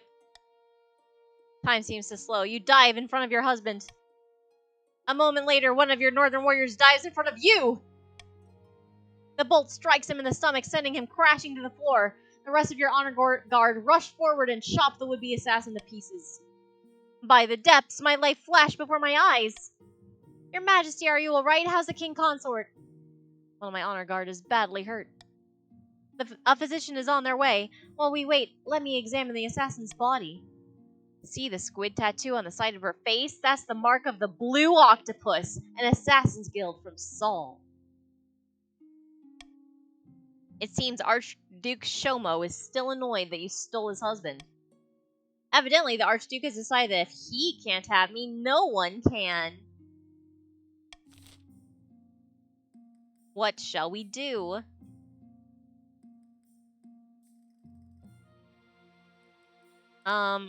You really cannot do this.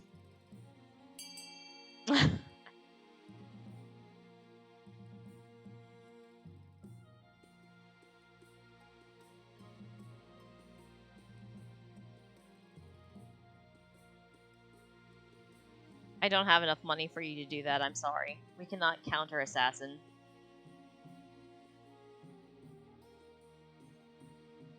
I know you're all really angry about them trying to kill my fish husband. But...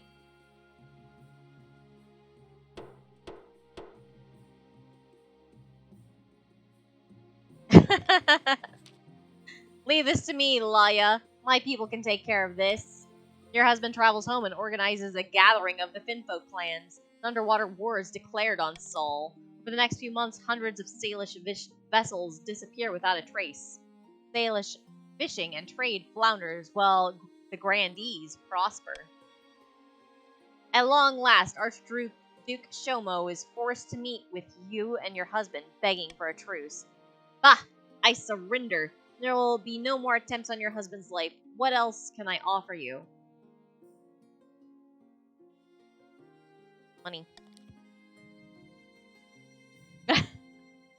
Money. With a pained sigh, the Archduke signs your pro-offered treaty. Can I go now?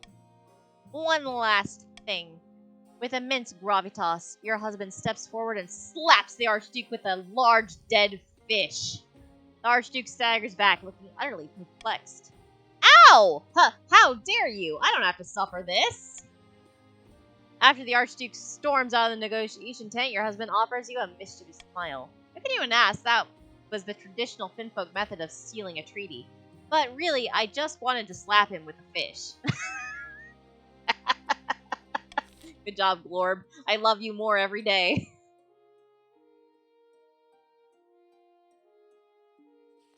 Alright, a clairvoyant is here. Your Majesty, Your Holiness, Grand E. Quillshot has been having prophetic dreams. This again. Alright. Hit me up. Blah, blah, blah. People are birds. Oh, no.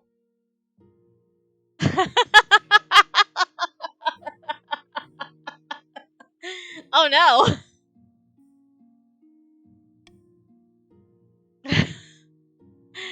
Gods be good. Please, Your Holiness, have them foretell this future. Blah, blah, blah, blah, blah, blah. Alright. Do we trust this? I feel like we should.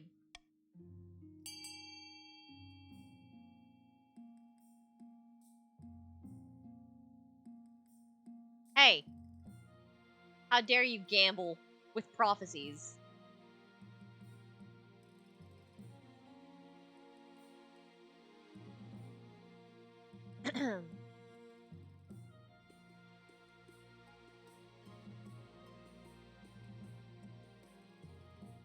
No. Not funny.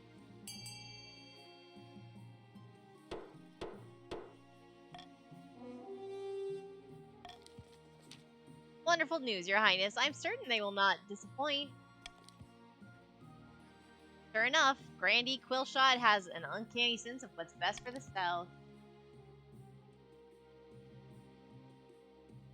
Other nobles start to mutter this the unseen for disguise for special treatment. Already down. Alright, and then Restless-Dead. Moonlight filters through your window. You and your husband lie in a deep slumber, side by side. Laya, hear that? I thought we were in a deep slumber. How are you talking to me? You rub your bleary eyes, and then you hear it too. An unearthly shriek. Honor guard. Sounds like your throat is hoarse, but your northern warriors are nowhere to be seen. Ah, fucking fine. As you step out into the corridor, you are confronted by a hideous sight. Your warriors are here, but reduced to withered husks. Their faces are stretched in silent scream.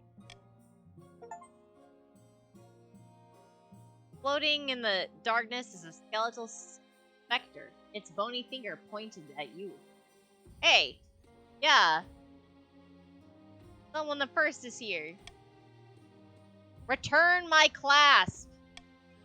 Suddenly you remember. One of the items of jewelry you looted from the royal tombs was a gold clasp, but you've already sold it to Grandy Quillshot.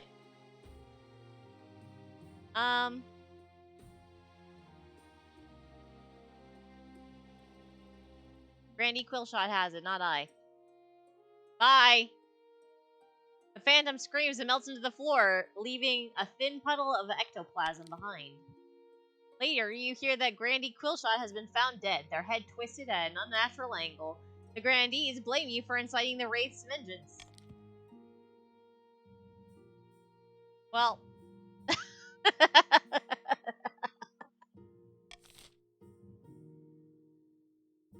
So much for that, right? I need a fish baby. No rebelling. Along the coast, Lord Patrician Franco OGT is visiting the wizard Scrampton in his cliffside tower, built of knotted coral and shells. The Dream Queens still rule over the apiary, as powerful as ever. You failed me. But please, just give me a few more months. By sea and storm, I won't let you down. Cease your whining. Just get it done or I'll grow barnacles on your bone. Patrician's aim is to lower all regions' combined farming to 14 or less. Good luck. Okay. I can't untax you. Rebel, don't rebel. No. Well, I don't need anybody else to rebel.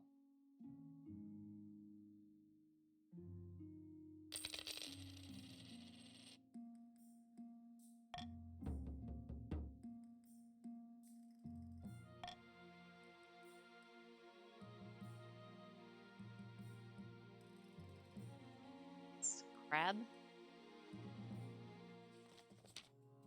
Crab future. Your Majesty, with the kingdom consumed by civil war, the crab fat has died away on its own. Have bigger things to worry about. Now that they're no longer fashionable, jeweled crabs are worth about as much as any other crustacean you might find in the fish market. But... okay. I don't care. I don't care about the crab trade. At long last, the Grandees have reached their boiling point. You are confronted in your throne by Grandy Quillshot II, their eyes alight with righteous fury. The Ninth God has judged you unworthy, pretender to the throne, and the Grandees of the South have listened. Will rise up and fight for Balthazar, the true king. This is a formal declaration of war. Next time we see each other, we'll be on the battlefield.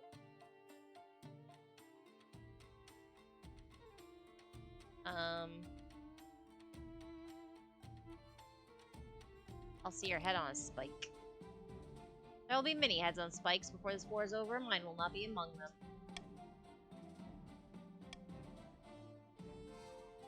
What are our chances? They're formidable, but not undefeatable. I hope they don't invade any other regions to join the rebellion. How'd things get this bad? The leader of the rebellion is Grandy Jodson PL. He's citing your past transgressions as reasons for the uprising. Your marriage to the Finfolk Prince. Hey! Could you maybe be a little bit more tolerant, please? Your greedy plundering of the royal tombs. Hey! Could you maybe be a little bit more tolerant, please? Not to mention your use of Oddheld's horn to collapse the palace. Hey! Could you maybe be a bit more tolerant, please?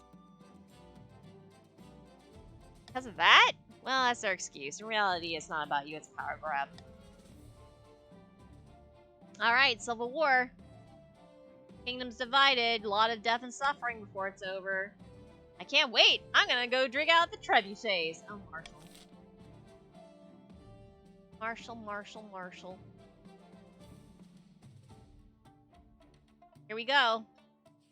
Civil War begins. Kingdom is blackened by faithlessness and dishonor. The ninth god is weeping for what we have become. And whose fault is that?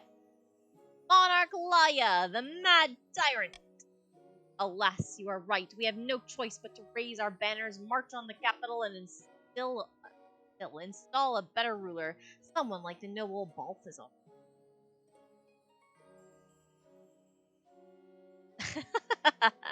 Poor Frank. All alone. But first, we must work out our opening move. Pray to the ninth. Let him help us decide. We can launch a preemptive strike against the chiefs to cripple their military capability. If we suspect the chiefs may join our cause, we can call them to war. They'll be more likely to join us if the monarch's authority is low. We could also call up the church to condemn the monarch. Or, finally, you could send off an assassin to nip his bud. What will you do?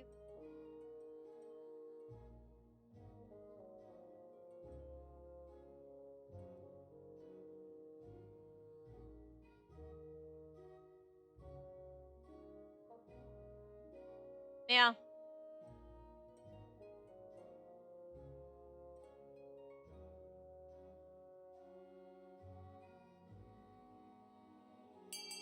Well, assassin it is. Thank you for meeting with me at such short notice. The sum you offered piqued my interest. I understand why the sum is so high, though, right? Yes, you want me to assassinate the monarch. It is no trouble. I am a child of the Viper. If you have the gold and you want a person dead, they're dead. Get it done.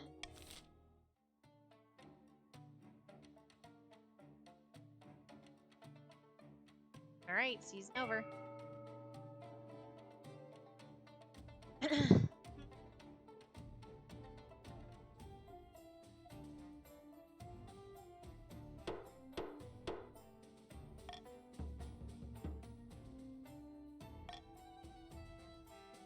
Don't rebel, please. About my heir. Hey! Your marriage to Glorb has leaped from strength to strength over the past few months. Truly, you found your soulmate, and every day you count your blessings. It's high time you thought about an heir. Well, you're finally married. Something's still missing. You need an heir. However, securing an heir is impossible. The kingdom is at war with itself. Defeat this rebellion, and then, and only then, is it worth looking to the future. I'll talk to you again when the realm is at peace. You guys have stopped me from having a fish baby. I hope you're happy. Something's wrong. It's an evening like any other. You're sitting for dinner, your servants heaping your table with dishes fit for a monarch, goose-tongue pie, roast boar, jelly pigeon. As usual, your husband has taken a seat beside you and is tucking in with gusto. And of course, your wine glass is never empty. Here, take a swig. Usually you have food tasters test your wine for poisons, but today they're off sick. Probably nothing to worry about. More wine for you. A single drop of wine touches your lips, and then the spy master appears from nowhere, dashing the wine glass from your hands. Tell me you didn't drink that. What do you mean?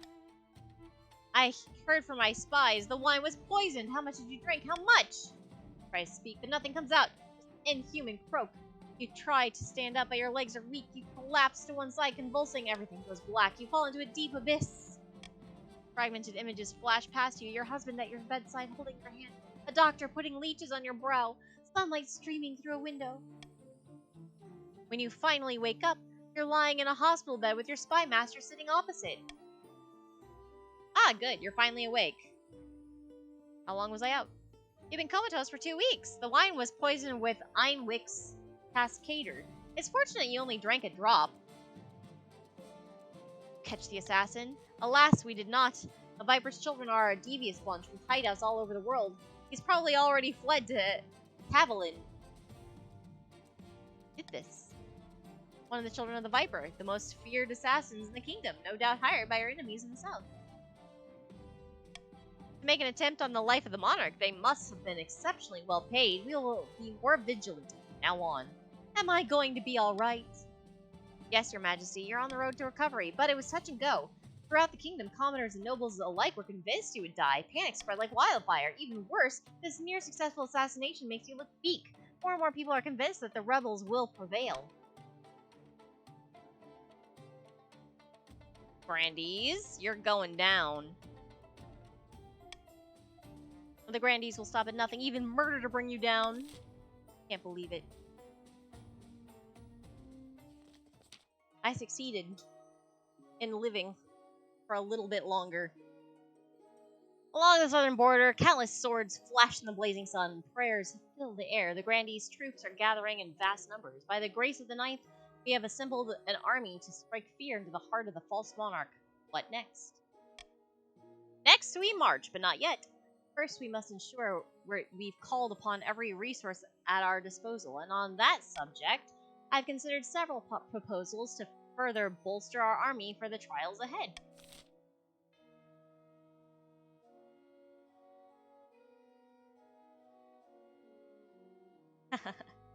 You're religious, but you can't call upon the church. Uh-huh.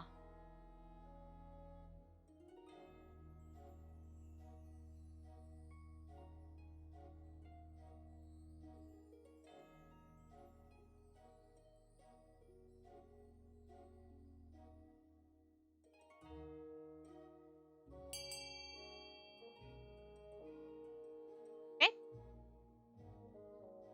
Point.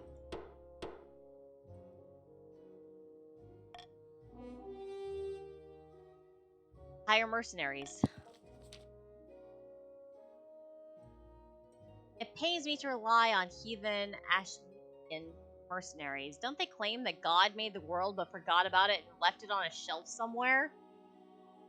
That's kind of a cool belief, TBH. It makes my skin crawl, but victory requires sacrifice. When the Ashmedian mercenaries arrive in the south, it becomes apparent how different their customs are from the locals. They pray to Kaldovaga, the machine god, in an attempt to remind him that the world exists. They claim their swords are alive and will grow angry if sheathed for too long. They bathe every single day. But they're perfectly capable of enacting hideous violence in exchange for money, and that's all the Grandees need from them.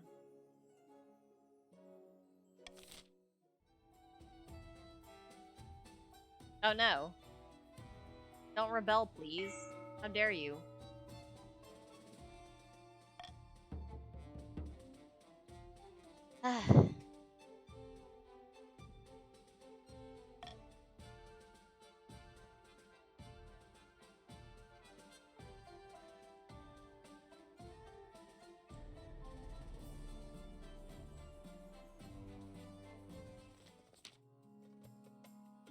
Dire news, Your Majesty.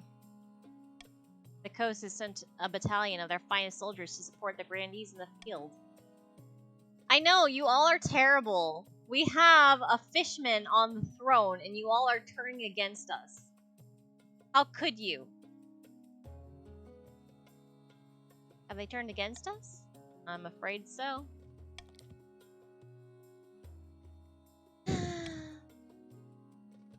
They're citing your past transgressions as the reason, you know. I hope that we can raid Fornea and I can complain about this. They're citing your past transgressions as a reason for the uprising. Your greedy plundering of the royal tombs, your marriage to the Finfolk prince, not to mention your use of Oddhell Torn to collapse the palace. I won't lie, Your Majesty, the odds are stacked against us now. I did not screw up. What are you on about? I did well. Look at how well I've done. My goal was trade. The trade was really, really good.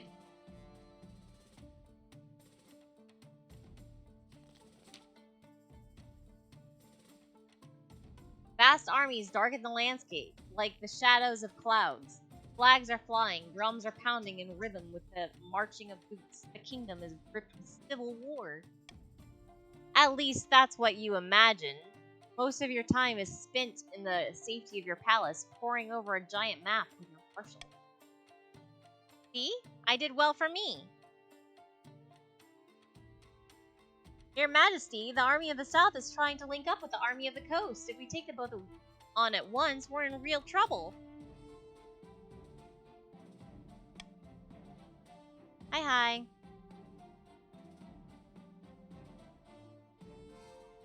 Oh my god. Hydrates.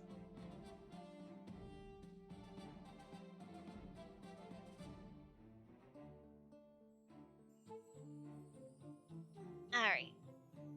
1, 2. Stretch! Yeah, yeah, yeah. Oh, that cracked. Stretch!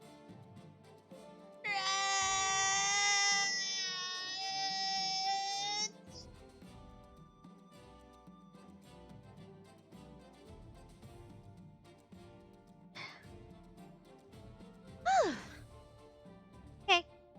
Thank you.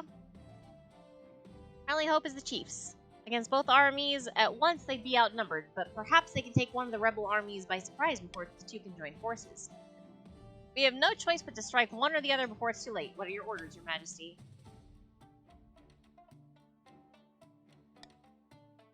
Kick the coast's butt. Very well, Your Majesty. I'll relay your orders to the commander in the field. Hopefully, if they do as they're told, God knows treachery can thrive on a battlefield.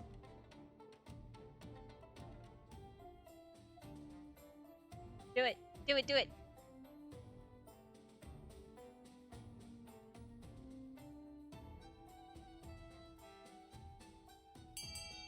Yeah.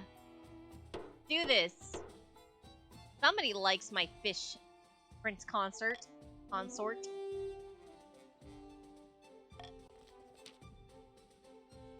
The whole city holds its breath. You stew in your palace, waiting for your marshal's return. Finally, she bursts into your throne room, drenched in the blood and sweat of battle. Report. At dawn, we drew up in battle formations. It's all very orderly at first, Your Majesty, but after the trumpets blow and the cavalry charge, there's nothing but blood and screams. Anyway, after the red mist lifted, I appraised the situation. The coastal line was breaking. They were fleeing the field. It was a total rout, Your Majesty, with your loyalists scarcely taking a scratch. A scratch.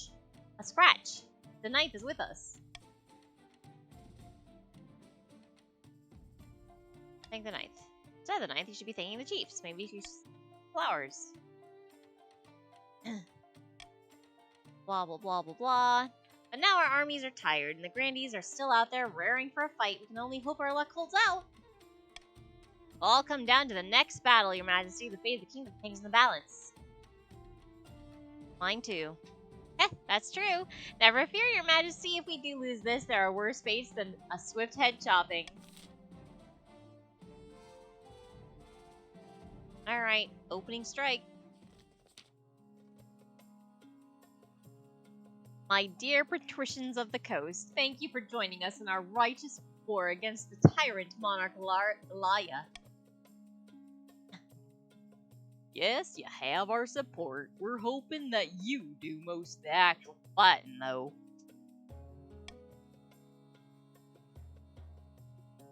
Ha! Not likely. You've committed now, my friends, and you must decide where to direct your opening strike.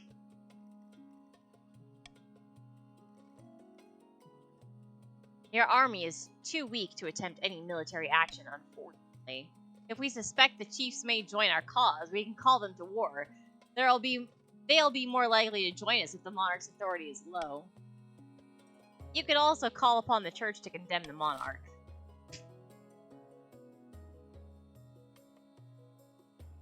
You have, like, one option, really.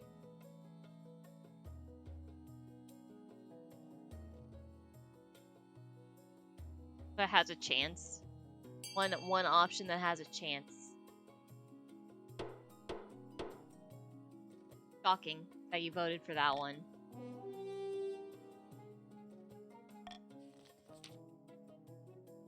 And the patricians smuggle a secret message to the chiefs. Be brave, chiefs of the North. Too long have you suffered under the yoke of the crown's tyranny. Monarch refuses to acknowledge your faith. Come and join us in a war. He speaks truly. Why do we never think of things this way? Chiefs, emboldened by the call of rebellion, of course, decide to act if their defiance is high enough. Will you rebel? I'll give you a little bit of time. You can go ahead and rebel against our fishy king consort if you really need to.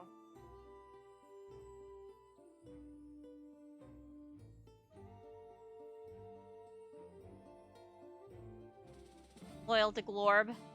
Long live the fish husband. I will stay loyal. Truly you are honorable. Warriors of the North.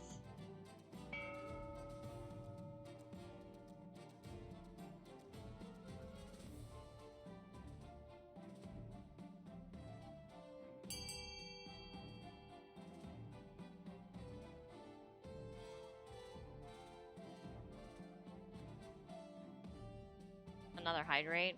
Right. I know. Drank all my water in my last hydrate.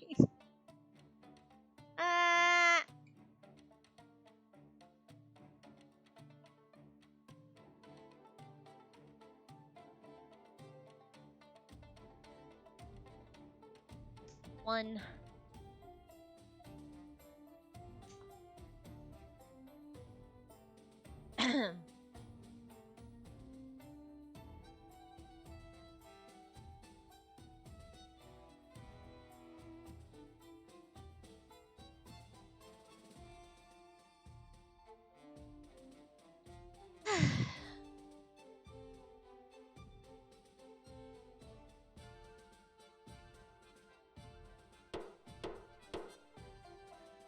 Oh well. I don't like it, but here we are. Let's do this.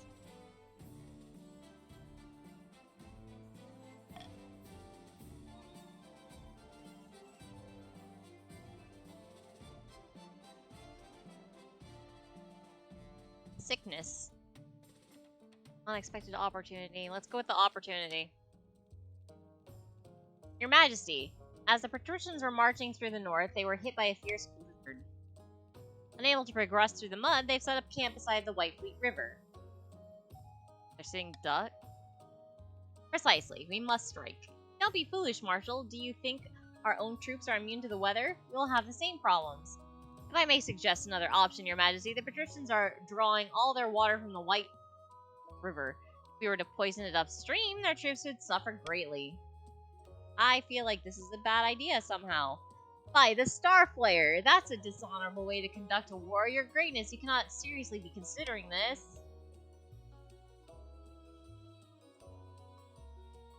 Dishonorable. If we herd all the cattle in the north onto the riverbank upstream and allow all their effluents to flow freely in the river, the water will be contaminated. It's hard to fight on an upset stomach. Ninth above, you are devious.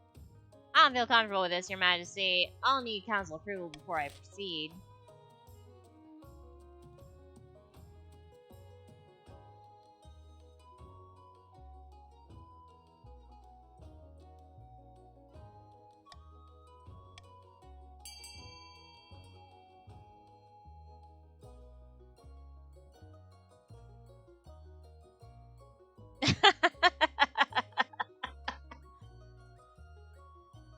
I don't really care how this goes.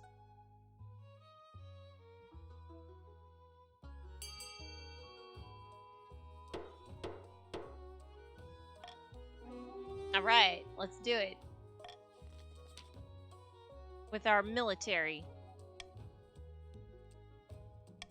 Northern soldiers are better than patrician soldiers, shockingly. Charge into camp, take the rebels by surprise, wreak havoc, patricians have rallied their troops. By that time, your soldiers have already melted back amongst the trees, leaving chaos in their wake. Ha! That'll show the bastards, and we didn't even need to dishonor ourselves in the process. I maintain it as a perfectly viable strategy. Okay. Do we want a final battle, or do we want to check out what's going on here and possibly get a little bit better?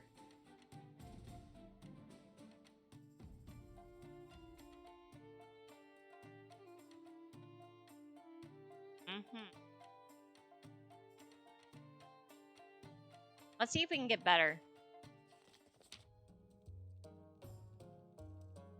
What can we do about it?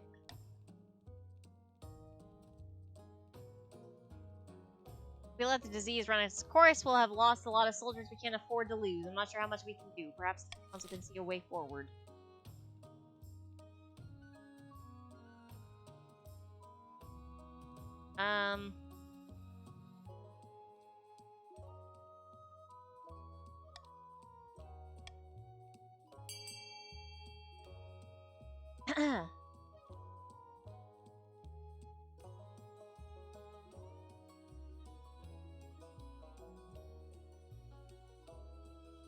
You can't vote, nerd. This is for the northerners, really. I don't know if the wizard is really the way to go.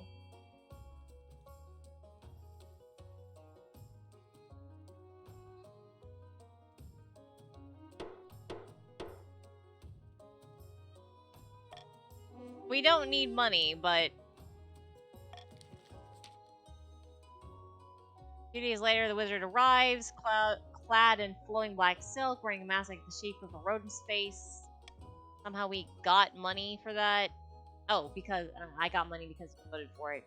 Explain the problem, likely black fever carried by a body of lice. Make sure you're thoroughly bathed in scrub soap. Hand over my money and I'll be on my way. Here you go. Follow the advice. Soldiers take a mass bath. Goes away. It was fine.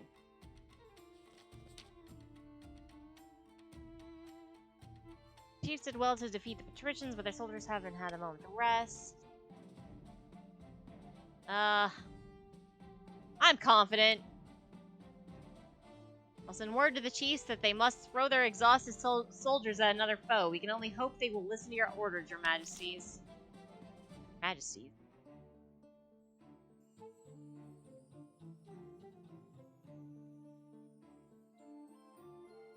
Well, thank you for your vote of confidence. Let's go.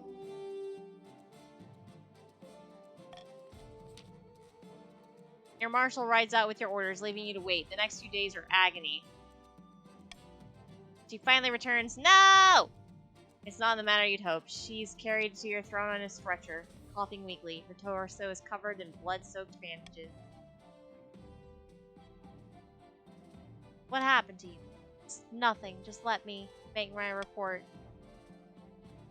The night before the battle, the mood in the northern camp was grim. Can you blame them? The poor bastards were still licking the ruins from the last battle, and now they're tossed straight back into the fire. Turns out, you were right to worry. That was very well timed. Her words break down in a fit of coughing. Go on. The next day, as we marched to engage the enemy, we got lured into an ambush. I should have seen it coming. It was a narrow pass, forcing our armies into a choke point. Suddenly, our numbers didn't matter. The grandees softened us up with a hail of arrows. Then they smashed us like a hammer, striking an anvil. Blood and screams. So much death.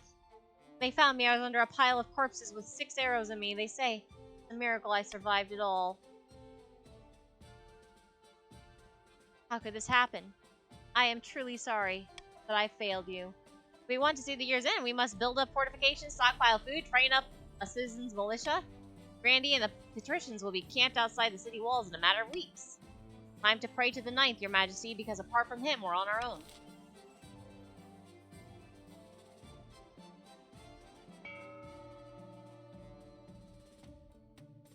Well,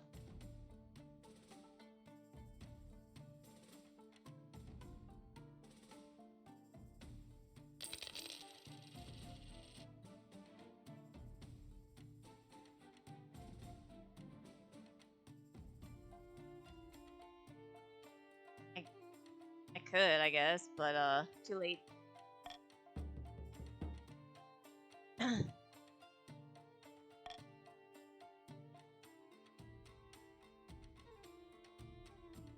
Here we go.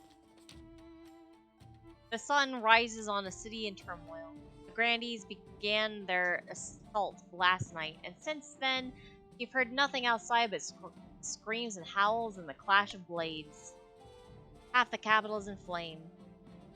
Soldiers rush back and forth, shouting panicked orders. You haven't seen your marshal the night before. Perhaps she's already dead. The royal court is empty, except for you and your husband. I should be out there with a dagger in my hand. I could be making a difference.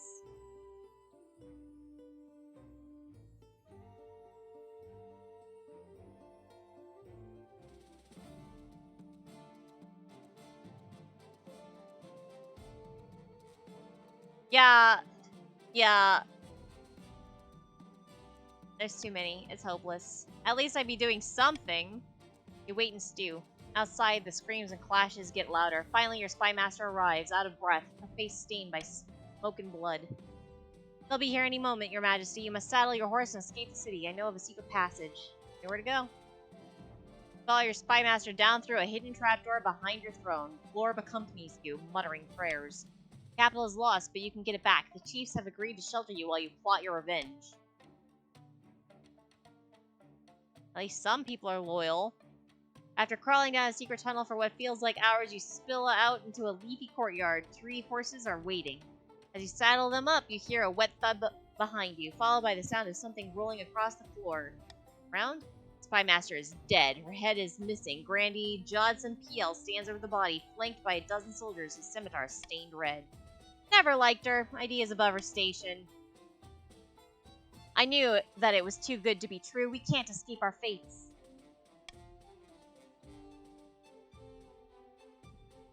Quiet. You have nothing to fear. I'm not here for you. So, you knew about this escape route. You're not the only one with spies. Triumphant smirk. Randy Jodson PL makes a sharp gesture. The southern soldiers step forward, sword to the ready. May the ninth god have mercy on your soul, sinner. Brace yourself. Instead of killing you, the soldiers seize you and drag you back toward the palace. Your ordeal isn't over. Your husband is dragged off too, kicking and screaming. You never see him again. You can only hope Randy Jodson PL kept his promise and no harm came. After a week rotting in your own dungeon, you're marched out onto a public platform, jeered at by thousands of peasants. You cringe under a barrage of rotten fruit and fresh dung. Randy Jodson PL sits in the front row grinning. Rebels have won, the capital's been taken. You are a former monarch. The executioner waits silently, holding an axe bigger than you. If you have any last words, now's the time.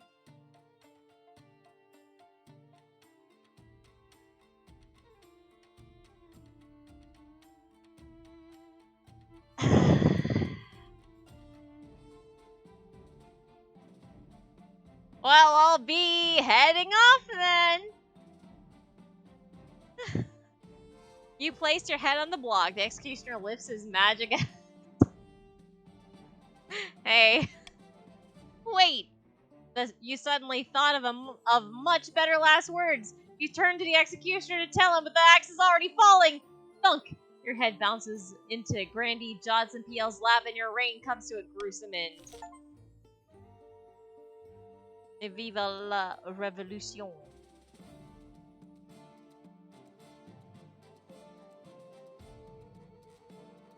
Who will you vote for? The Grandies or the Patricians?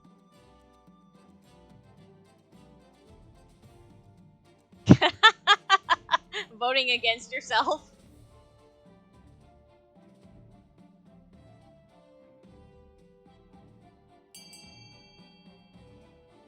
I'm gonna let this go.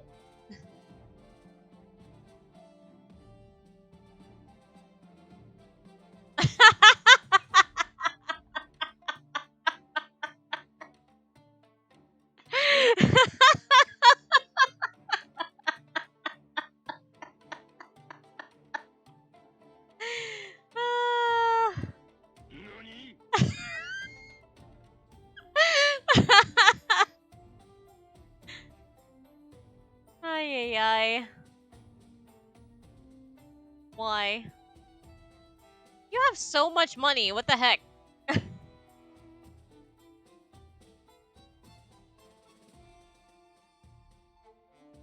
Alright. Irina is it. Having lost to the rebellious Grandees, Monarch Laya was dragged out of the palace and decapitated in the city square. Unable to keep their puppet on the throne, the chiefs were forced to retreat to the frozen north and brood. It would be long before a new northern claimant would arise, and when they did, the chiefs would be ready. The Grandees, led by Jodson Pigel, launched a rebellion that toppled the monarch and devastated the kingdom. But when the dust cleared, they weren't quick or strong enough to seize the throne themselves. The patricians joined the rebellion alongside the Grandees. In the aftermath, they were the natural choice to take the throne, and Irina was crowned to half-hearted cheers from the traumatized common folk.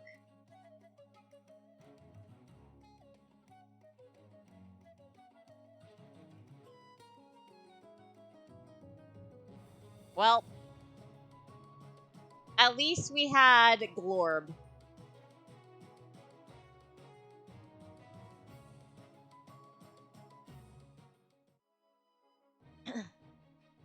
Next time, I think I'll start a new dynasty because our stats are like are completely screwed up. But anyway, thanks for joining me. You had fun. I hope you had fun marrying a Finn folk. I certainly did. And another hydrate. Oh my god. Some water, so it's fine. Alright, let's see. What's going on?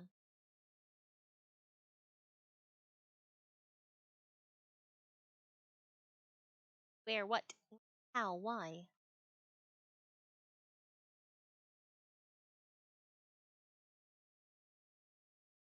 Ah, that's also cool. Have a good night if you're going to bed. Thank you for joining me. I'm sorry that I could not see your dreams come true of a fish baby. I'm sure that you all wanted a fish baby. I wanted a fish. I wonder if they would have been a human. I have no idea.